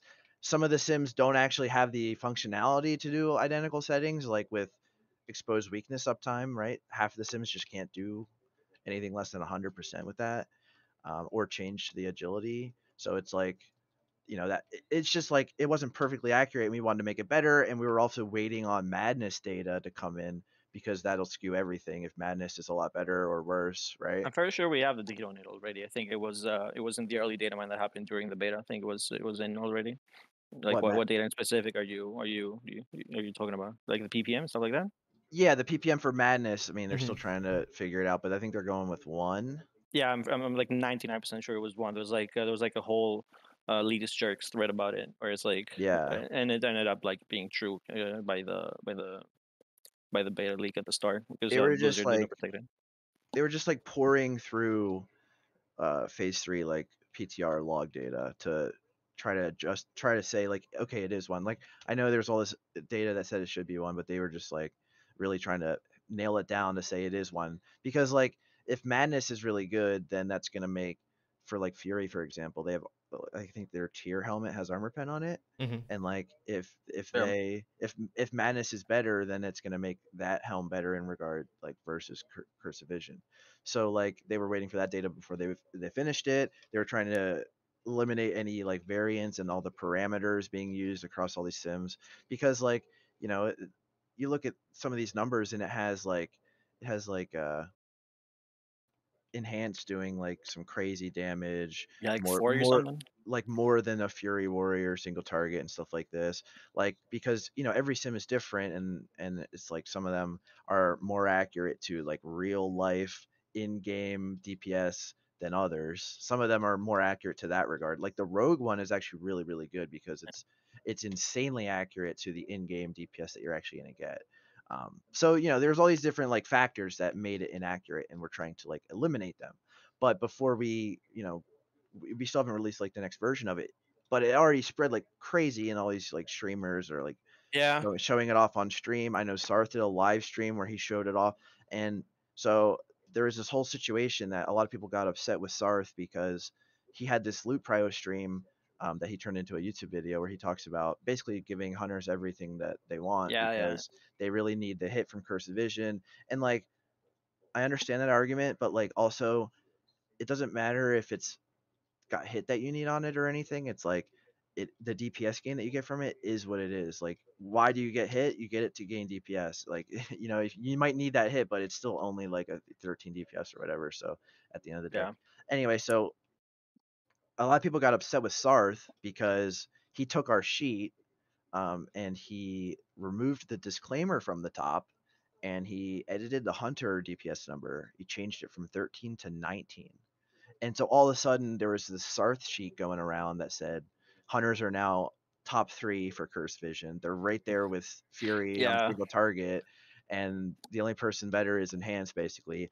And you could use this sheet now to say like, oh well, hunters and Fury are like right behind Enhanced, and he also took out that disclaimer at the top that said this is not accurate yet, and he put his name there. He put Sarth there. So like a lot of, like, these loot prio videos, I have a lot of trouble trusting. I've thought about making one myself, but I get like, I feel like I wouldn't do it justice without like a ton more research, because like it's hard for any one person to know all this information about all these classes, right? So I want to ask you guys questions about like certain items, what we think, who do we think is best for these items. Maybe, you know, talk about Zatar's loot prio video, which was really good and really well researched. Yeah. And say like, you know, do we agree with him on this? I haven't found one I really agree with yet, but I don't think I ever would, because like everybody's got such different ideas about it. It's so much to go through and so much to go over that like it's going to differ in some ways for everybody. But overall, I think his was pretty good, and I think Sar's was like pretty bad. I think it was like hunter copium to the max. Like he's got that hunter bias, and Zatar really doesn't have that rogue bias. Plus, you So want to go ahead, or Yeah. So how I feel about hunters, I love survival hunters. That's what I have to say about hunters. That's kind of just how I feel about it. Survival hunters don't need Curse Vision. That's I agree. I have noticed that as well. That's basically what I'm implying. You know, a BM hunter, it can go off and stuff like that. Personally, I do think that, you know, the top performing BM hunter should most likely get the first curse vision.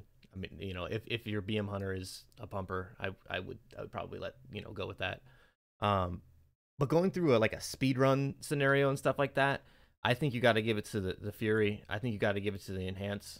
I just think it's just better on them for that scenario.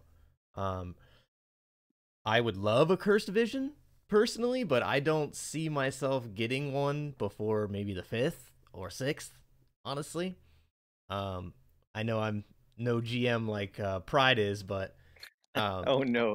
yeah, You don't want to go there. I don't think that I will be able to I don't think I'll be able to get a cursed vision within the first 5 of them for sure. That's just me personally.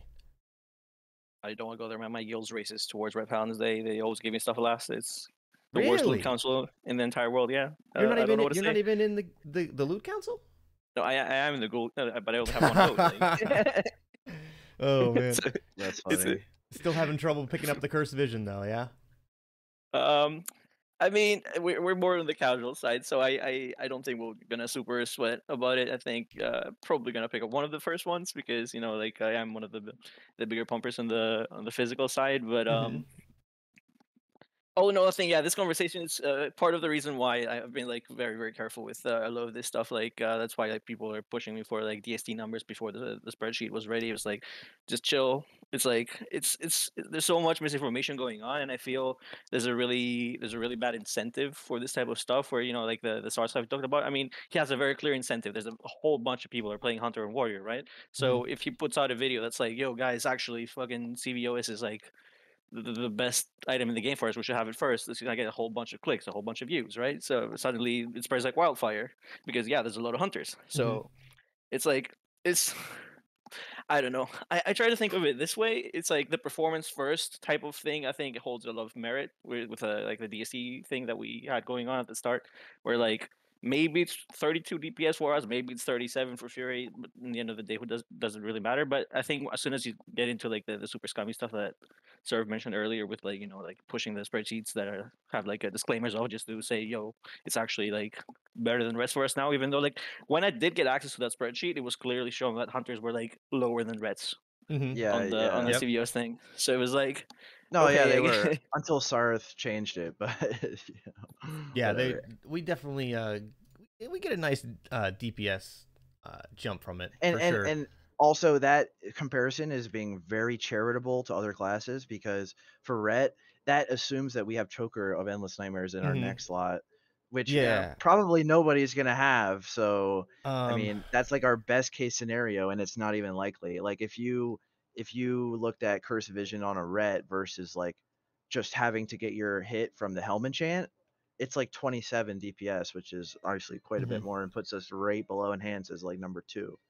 And obviously, like the only other way you're going to be able to make up your hit is like the Drape, which is very highly contested, yeah, and then you have the boots, which the boots are actually pretty realistic, but the boots aren't that great because they are a bit of a downgrade from Shadow they're a Masters. massive downgrade. It's not just a bit of a Yeah. downgrade. It's just it's like the 4th best hit item that phase. You might as well just like just admit that you're never gonna do DPS. You just get cucked too bad if you go for the boost, I think, at the end of the day, because I Yeah. think that's one of the contention that I have like with you guys as well. But like, you know, like a lot of the bigger Discords in general, because when you look at you might have noticed that my bis list actually tend to be more on the kind of realistic side rather than, you know, this is like a 100% mathematical bis. This is like, Yeah. I could have listed, for example, Choker as over the Pendant of the Perilous, because it's like what, like Same. It's like 2 0.6 DPS DPS. better. Yeah. Yeah, but it's like that's just not sensible. You know what I mean? I think there has to be some sensibility going on. Like, for example, the stuff that I think Serv mentioned earlier with Madness for Warriors with their helm, or was it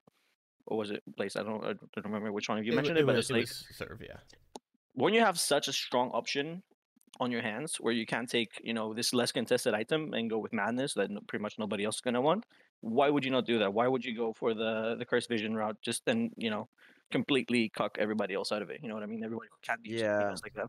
I think Fury should go for their tier 6 helm too. I mean, their tier 6 helm's great, and it's gonna scale well with all their other ARPN. So it's like, I think that's a no-brainer. I mean, that's the same with us and like forest prowlers, right? Is like, but obviously we take more of a hit to go down to forest prowlers than they would. But I think it's sort of a similar situation where we have a decent second best option.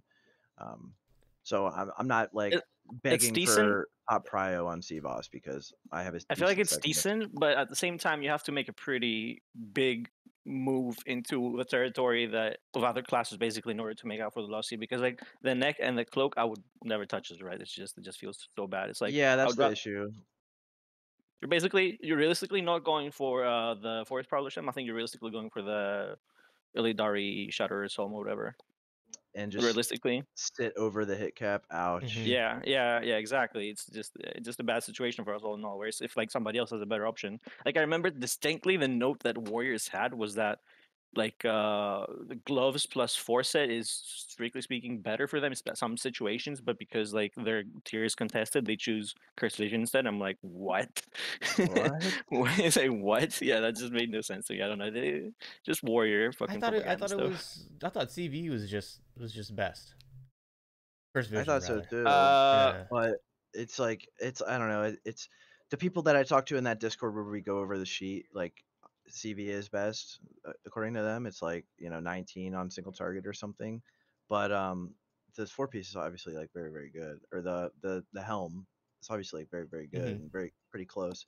So it's like I mean I think that the obvious choice is enhance first. Like that is so obvious Yeah, because I agree. it is huge for them, and everything else that they have an option for sucks. Just Exactly. sucks. I think that's the best type of logic. Like, you just don't have a good enough option. Just give it to them. You know what I mean? It's I like, think like if you're speedrunning, you do enhance first, right? And if you're speedrunning, you could also make an argument for Fury there because of all the cleave, right? But after that, it really doesn't matter. Like you can give it to whoever you think deserves it most because the difference between the classes after enhance and maybe Fury if you're speedrunning is like so small. Like the difference between, a Ret gaining 17 or a hunter gaining 13 or whatever is like so tiny. It's like it yeah, doesn't even really matter. Although that obviously is like best case scenario for the red. It's more like 20 to 27 depending on what you can make up your hit with. But that's it, and it's also it speaks to this issue of you make this sheet, you try to make something accurate that compares classes, and people just like skew it to their favor and they spread it like crazy, and it becomes yeah, this extremely deceptive thing that does the opposite of what you originally intended. Like you set out to make a sheet that gives an accurate portrayal of what cursive vision does across the classes, and it ends up becoming something way different and being used to as a piece of propaganda for certain classes who it validates their opinions or it validates their feeling on that they should get an item first. And it's like super messed up, honestly. It's like, people are trying to help out the situation by making it a little bit easier for people to decide, and it just gets like taken way out of proportion yeah. and But that's the fundamental the conflict I talked about before. It's like you have people that are trying to help, and you have people that are just trying to capitalize on like easy clicks. It's so easy to get like a bunch of people flocking on your video saying, look, like DSD 50 DPS increase for us. Like fuck the reds, fuck the rogues, and stuff like that. So, and to that I say, fuck the warriors. so Give them nothing. I also think that this might be a hot take for anyone who isn't a ret paladin, but if you're not going to give your ret paladin choker or Shadow Moon Destroyer Strape, you got to give him Curse Vision second, Exactly. Yeah. That's what it comes down to. or maybe third. I mean, maybe Fury and then ret. But that's my like because if you don't give us choker or Shadow Moon Destroyer Strape, we're taking the biggest hit outside of enhance, just Yep. bar none. So you got to give it to ret second or third. Like if you're not going to give them one of these other BIS items that is not actually BIS for them unless you like consider choker BIS or whatever, but still Yeah. like you're taking that out of somebody else's hands. And I know that like a lot of these classes use the RPen neck, but like for a lot of them choker is slightly better and they're pretty comparable, but Mhm. the RPen neck's like really contested as well. But like I know for Fury, choker's technically a little bit better than the RPen neck. So it's like, you're taking it out of somebody else's hands to make up for the fact that you're not going to get Cvos. So it's like it's a questionable loot council decision, or if you have loot council, then it's a questionable decision to not give the right Cvos, but then give them an item that's not vis for them to make up for that fact. It's like it doesn't really make sense. So someone Yeah. asks, what about in the eyes of 6% hit? And to that, I'm honestly going to reply, you need to get a Boomkin or a Dream State Druid. Like, just True. straight up. I think like, if you're ever gonna drop the Boomkin, now's the time to do it though, right? Yeah, but I mean, I still think you need a Dream State Druid. For sure. and it's like so easy to get 6% without Yeah. dropping like any damage. You Like, can drop like 3 damage per second. You definitely need it. So, you know, we talked a little bit about the Cursed Vision, Prio, and we talked about it last time with Star Force, but I want to see what Pride has to say, but I kind of got a feeling he might be on your side, Serve. Are Warglaves Fury or Rogue Prio? I think you're crazy not to give him to a rogue. I think there's just no world where I give him to a Fury over a rogue, to be honest. We don't have a Fury, so I don't have to make the choice. My girlfriend's farms. She's probably going to get second pair, but I don't know. Like, I think Furies are just too spoiled. I think you have to give something to the good old rogue, keeping up the exposed armor up, you know. He has to get something. And they look sick as fuck on the rogues. But nah, seriously, I think the biggest argument is just the fact that if your rogue does any amount of PvP, like there's no amount of DPS that's comparable to that. So it's like, especially if your warrior is like just some sort of like a raid logging guy, it's just okay, maybe it's gonna be sick ass fucking DPS boost for him, but your rogue does any amount of PvP, yeah, that's massive. Well, you said you got to give something to the rogue. I mean, I was thinking you were giving him a raid spot. I mean, I think that's, you know. Hey, dude. Okay. Rogues are gonna pump, dude. They do a lot of damage. Single target, yeah. I don't know about that overall though, but dude, they do pretty good cleave too. They'll do better. They'll do better cleave though. They'll definitely be able to beat us a lot more now. They're gonna fly past us in phase 3. That's for sure. Yeah. But I don't think we're gonna have rogues and speedruns, to be honest. Well, yeah. I mean, that's a whole different thing. I mean, yeah. Rather just have a Fury, obviously, but you can't get exposed armor up on trash, so. That's a pretty important qualifier. I mean, like, we don't do speedruns, so it's like, like, if you do speedruns, then obviously there's massive merit to giving them to your Fury, but I feel like for most people, it's like rogues have been underperforming so much for so long now. They've just been like the exposed armor bitch. I feel like throwing him a bone every now and then is good. Same with survival. I feel like, okay, some items are kind of questionable if you get in survival or like somebody who does more damage, but it's like, you know what, you got a guy that's just like our rogue pretty much foregoed most of his prio on phase 1 and phase 2 items, knowing that phase 3 comes, he's gonna get a lot of, he's gonna get glaives, he's gonna get a lot of really sick gear over other classes because he gets so strong in phase 3. So like, he still doesn't have a DST yet. He didn't stuff like that. I mean, like, he's taken that hit because he knows that he's not as good in phase 1 and phase 2, but he's better in phase 3. So, and also because like rogues have a lot of good trinket options, obviously, like they have warp spring coil, they have the clash trinket in BT, and all kinds of trinket options. So like he has been, he knows he's getting glaives, and he knows he's going to get a ton of sick loot and get this crazy glow up and do a lot more damage in phase 3. So like, he's kind of cool with not being first on prio for like phase 1 and phase 2 hot items. I think that's kind of the same situation you have with Ret, with like phase 2. Like, you got to give your Ret the expertise gear in phase 2 because we don't need anything in phase 3. We need Cursed Vision, and then everything else is pretty much free. Like, besides boots and legs a little bit, but yeah, I mean, I sent you this sheet too. Somebody sent me this in my chat. It's like a Hyjal loot prio sheet. If you want to take a look at it real quick, this is an example. This is an example of some of the sheets that are floating around. Where'd you send it? Oh, you sent it to me. I got it here. I'll send it to you too. I'll send it to you too. Okay. All right. But so I just wanted to say, we're getting close to the end. So if anybody has any questions, please put them in the chat now. And we will get to them shortly, for sure. I did say this spreadsheet. I thought it was just horrible. This is just, I don't know. Like, this is just right. This is Warrior 100 spreadsheet propaganda. There's nothing else. You saying this was horrible in terms of that? Yeah. I got somebody said this to me in my chat saying this one was also floating around. This is some of the example of like people that don't have the knowledge of every class. They're not trying to do an accurate portrayal of items. They're just like they're basically just fueling their own biases and trying to validate their opinion to other people and say like look at Archimond, right? Like, obviously, like, Ret is like not top prio on any of this stuff, but on Archimond, he gives us Prio on leggings of endless rage, which we don't even want. Yeah, they're so bad.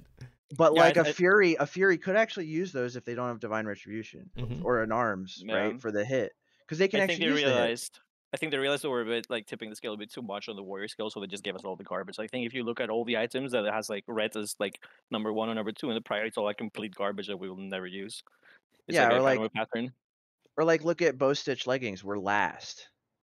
Yeah, I They saw that. they put It's kinda, enhance over survival when survival's a raid DPS increase, and like literally everyone benefits from survival getting those legs.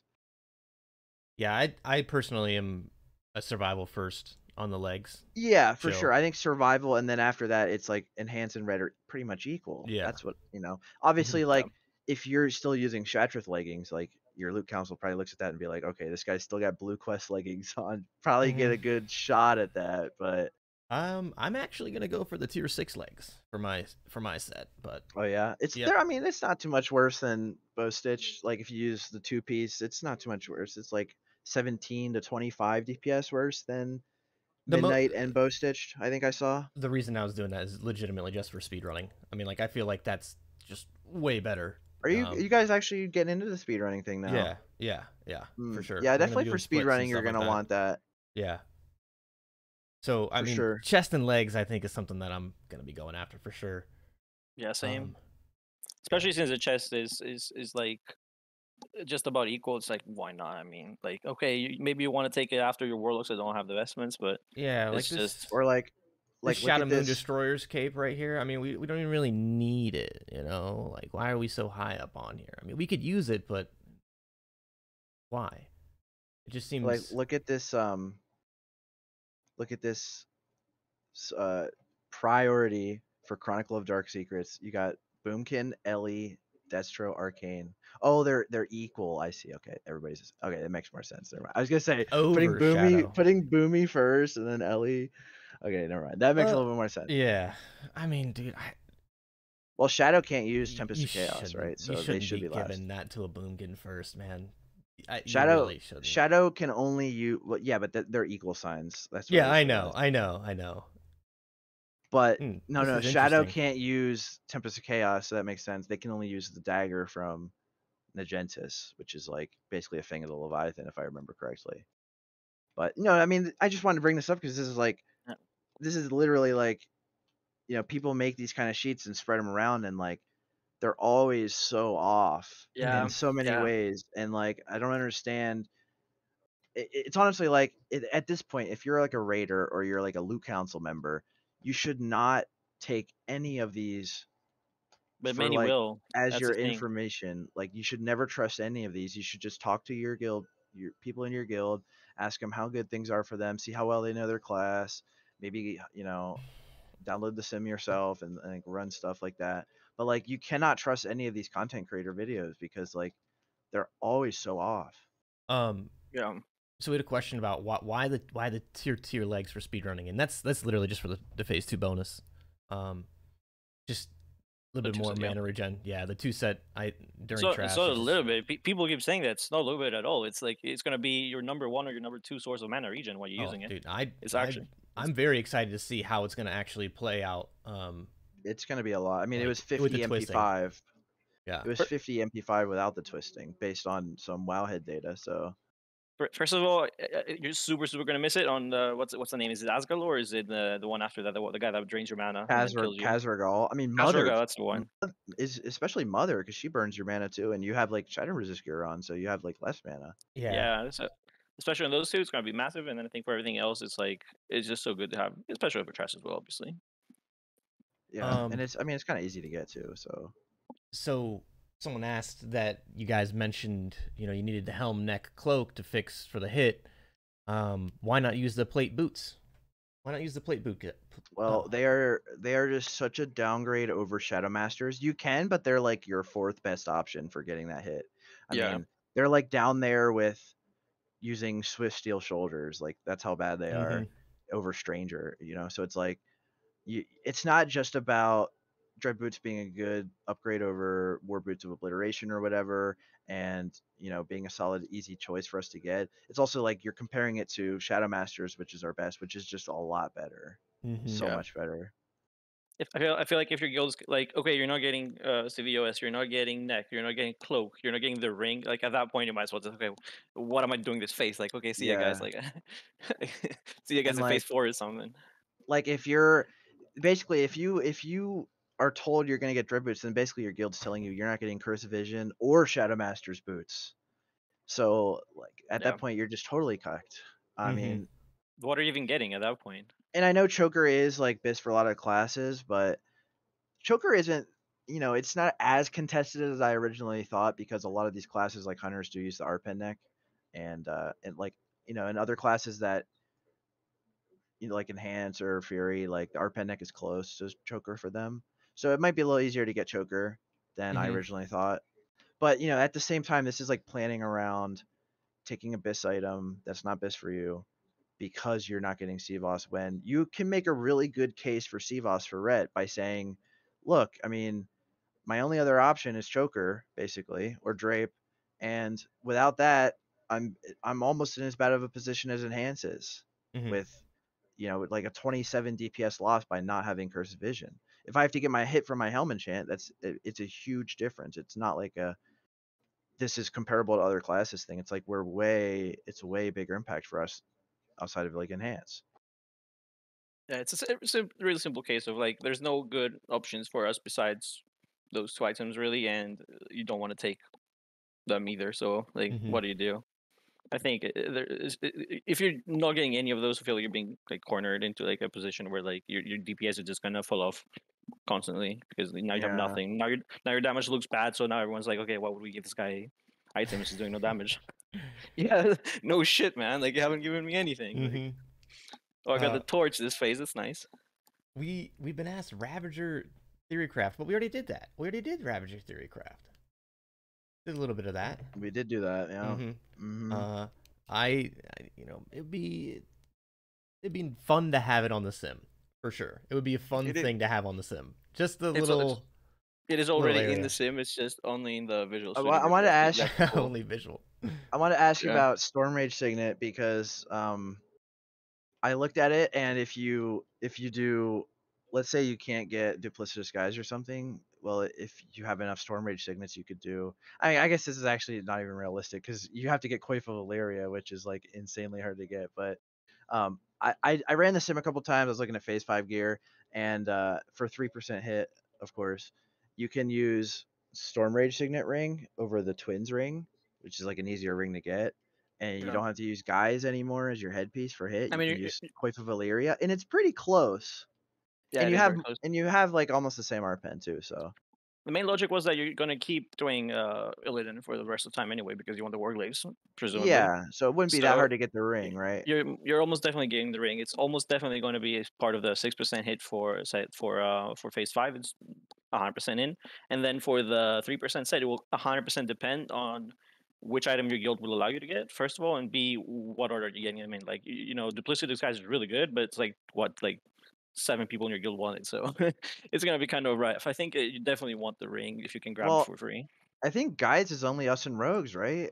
I think Feral doesn't change it out of the helmet, does it? Do they? I thought they still used Wolf's Head, but I know on private servers there were some Ferals that Cursed Vision was like the point at which they replaced Wolf's Head. So I don't know. I don't know about that. I don't think you use Wolf's Head over Duplicitous, for sure. I mean, so okay, but at the same, I mean, that's for Feral DPS, right? Yeah, Feral DPS, yeah. Obviously, Feral Tank won't use it, and then so it's really not that contested. Coif of Illyria, though, all your Hunters, both your Enhanced, that's gonna be hard to get. Honestly, dude, I don't think you should expect to get any armor pen piece from Sunwell. Do Warriors use Coif of Illyria too? Warriors? I probably do. Probably, maybe. I don't know. Honestly, I haven't looked into Sunwell BIS for. I imagine they use the Immortal Night legs as well for him. I imagine they just use everything for him and they go with Illyria because it's so tempting. Actually, now that I think about it, maybe they go for the Blizzard Guys, right? Coif just gives so much crit that I imagine just really insane for them. But at the same time, where do they get the lost hit is my question. Like, they'd have to use the leatherworking chest then. Wouldn't it be like Coif and Immortal and then maybe some gloves and Blade Chaos, I'm assuming, for Warriors? I think the meld gloves are just way too good not to use, right? They have armor penetration and crit on them, right? Well, the leatherworking gloves are basically the same. Actually, so I mean, I have the sim up. I could just look at this. this It's is pretty- this is what I know about gloves. Okay, so the Lassian Ranger gauntlets are best for us and enhance because we have 25 agi scaling, but warriors have like 33. So Mhm. they use the leatherworking ones, gloves of immortal dusk, which are a little bit yeah, better. yeah, They yeah. have less agi, but they're a little bit better. I think they have more crit. They have ARP, they have attack power, they have crit, and agility. It's just still good. Like Yeah, they're basically the insane. same. They're basically the same gloves, the leatherworking crafted ones that everybody can get for free, basically, and the Thalassian Ranger gauntlets. They're basically the same, just with like they trade a couple stats. Like it's like agi for crit or something. I've been told that So this is Fury Biss right here what's that? with the gloves. You're right. Gloves of the Immortal Dusk. Oh yeah, gloves of the immortal dusk. Yeah, yeah. Yeah, that's it. Yeah. That's it. I guess their tier probably gives some hit, right? I don't know how much it gives because Oh, yeah, ours and is kind Coif. of garbage. How much does it? How much hit does their tier give? Because Oh, that's the one area belt, where I'm not sure. belt boot and bracers. yeah, the boots give some. But they got the Thoradol here, you know. They gotta have it, you know. Yeah. You gotta just in have case. Thoradol. You never yeah. know, man. It's such a warrior move, dude. It's like, You never dupes, know, bro. dude. For sure. I mean, it looks pretty nice though. It does. It Yeah. looks insane. Yeah. It looks I hate pretty the nice. way I hate the way the helmets look, but whatever. Yeah, yeah. Wait, I mantle mean, of the gold. Wait, oh wait. Mantle of the Golden Forest. There's no way. Really? I think you just trade Oh. in Really? the. yeah, no, I No, was no, no, thinking no. This is what from private server. I know that that's a meme, but I was always told that the Demon Tooth Feral shoulders are best for like any class that Mm. uses RPen want the Demon Tooth shoulders, except for like Rogue. That's what I was told. Except for I guess Hunter, you know, obviously is different because they can't benefit from the strength. They use the Golden Forest. But is Board in the chat? Can Board give me any information on this? Yeah. Are those Golden Forest really better than Demon Tooth for Warrior? I was actually debating would the 4-set would it push out anywhere? You know, is the 4-set capable with this? Isn't it Phase 6% damage to their mortal strike and blood or something like I that? think Yeah, it's 5, but yeah. 5. Okay. But it's still like, you know, it's just something, you know. Maybe you know, they don't have to take as much loot, you know, all that type of stuff. But I think Well, at this point, man, they're gonna be doing so much. Well, fucking I mean, damage. they probably could use their tier shoulders. The Golden Forest are obviously hotly contested because all the hunters want. But the Demon Tooth ones, like, what you know, those are like the feral ones, and I don't know. The wisdom was always that those are best for like enhance, warrior, arms, whatever. Yeah.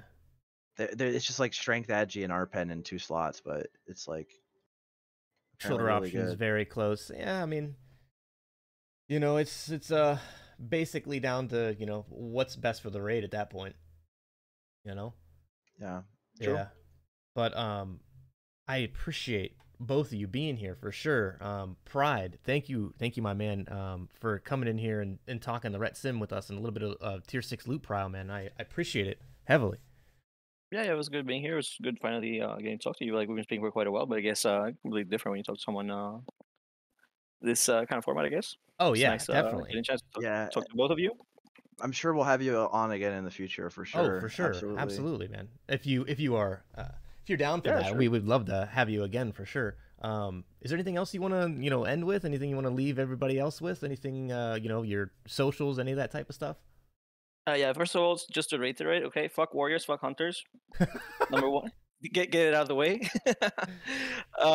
Secondly, I know there's gonna be like a million questions I've already answered already, but just to reiterate on that as well, you can go on the wiki on the sim. I linked it earlier. I showed it earlier rather. You can find the link. I think it's on both Light Club and the Paladin Classic Discord. Obviously, our Discord has a dedicated channel for the sim and questions, but you know. If you have any questions, feel free to ask Sulis. He loves answering them. That's SULIS. And I'm sure Sulis likes that as well, being asked questions for sure. He was complaining that I was not mentioning him enough, so He said no. He said no. So there you go. I did ask him. I did ask him if he wanted to come on today, but he was busy. So He's a shy boy. Ah, gotcha. Well, honestly, I appreciate it. You know, it's been fantastic. make sure you pop a link to Pride's Patreon in the Yes, channel. I will, because, absolutely. You know, obviously, like this sim is one of the biggest contributions the Ret community has ever had, probably the biggest. And you've done like so much for the community, and you really helped us like figure all this stuff out. And like if you didn't do it, probably nobody would have, and we would just be sitting here with no spreadsheets, we'd be sitting here with Dolkin's spreadsheet, maybe. You know, obviously you helped him work on that too, so we might not even have that. So I just want, you know, obviously thank you so much for everything you've done. And if anybody really benefits from Pride Sim, and you know, he also does YouTube videos. He's got a YouTube just called Pride or Pride QT, right? It goes by my old name. Oh, is it? Yeah. Shadow I'm not even sure at this. Yeah, I've changed the username a couple times. I'm not even sure at this point.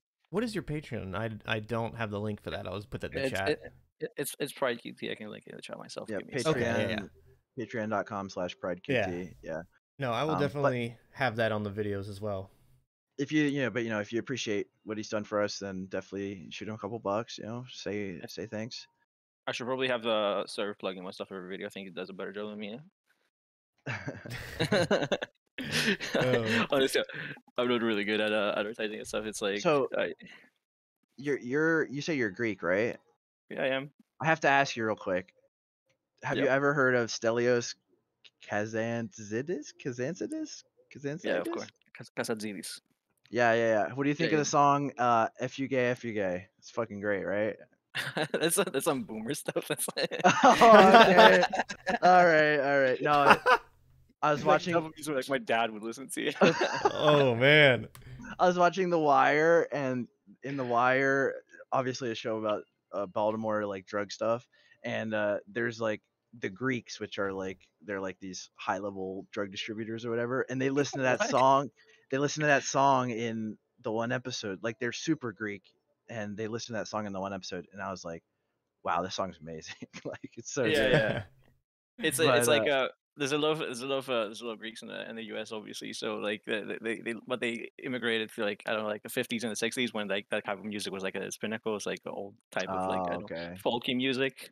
Yeah, it is folky. Damn, Serv is actually a true boomer. Interesting. I am. Never let it be doubted. Interesting. He's a Greek boomer nonetheless. I'm wearing a Led Zeppelin shirt. I'm wearing a Led Zeppelin shirt. So. Hey man, I got the Looney Tunes shirt on, man. You know, we got to represent. You know. But sure, thanks again. Thanks for everything you do for the community and stuff. And obviously, you put so much work into it. So, once again, thanks for everything. And I'd love to have you on again for sure. For sure. Absolutely, I'd be happy to come on again. It's honestly, I love just helping out people. Is like one of the few nice things about Classic is getting a message from someone saying, "Yo, bro, I was doing like green parses a month ago. I've been watching your guides. I've been using your sim. Now I'm doing gray. Purple." and it's like it always feels good to you help someone out there. It's like it's not the biggest thing, but it is heartwarming for sure. Yeah. But yeah, it was lovely talking to you guys.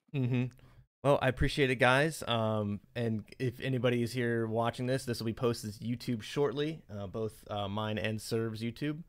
But yeah, I mean, from me, from Serv, from Pride, I thank you guys all for watching. And remember, fuck Warriors. Yep. Well, no. Yeah, that's right. No. Fuck Warriors. Fuck Hunters. Warriors. Give Rick Cursed Vision. Close the stream. End on that note. Okay, we're ending the stream. Peace out, guys. Thank you. We're ending it on giving it to Cvos to Ret. Thank you, guys. Thanks for watching. See you next time. This show was brought to you by Light Club, where monkeys go to church.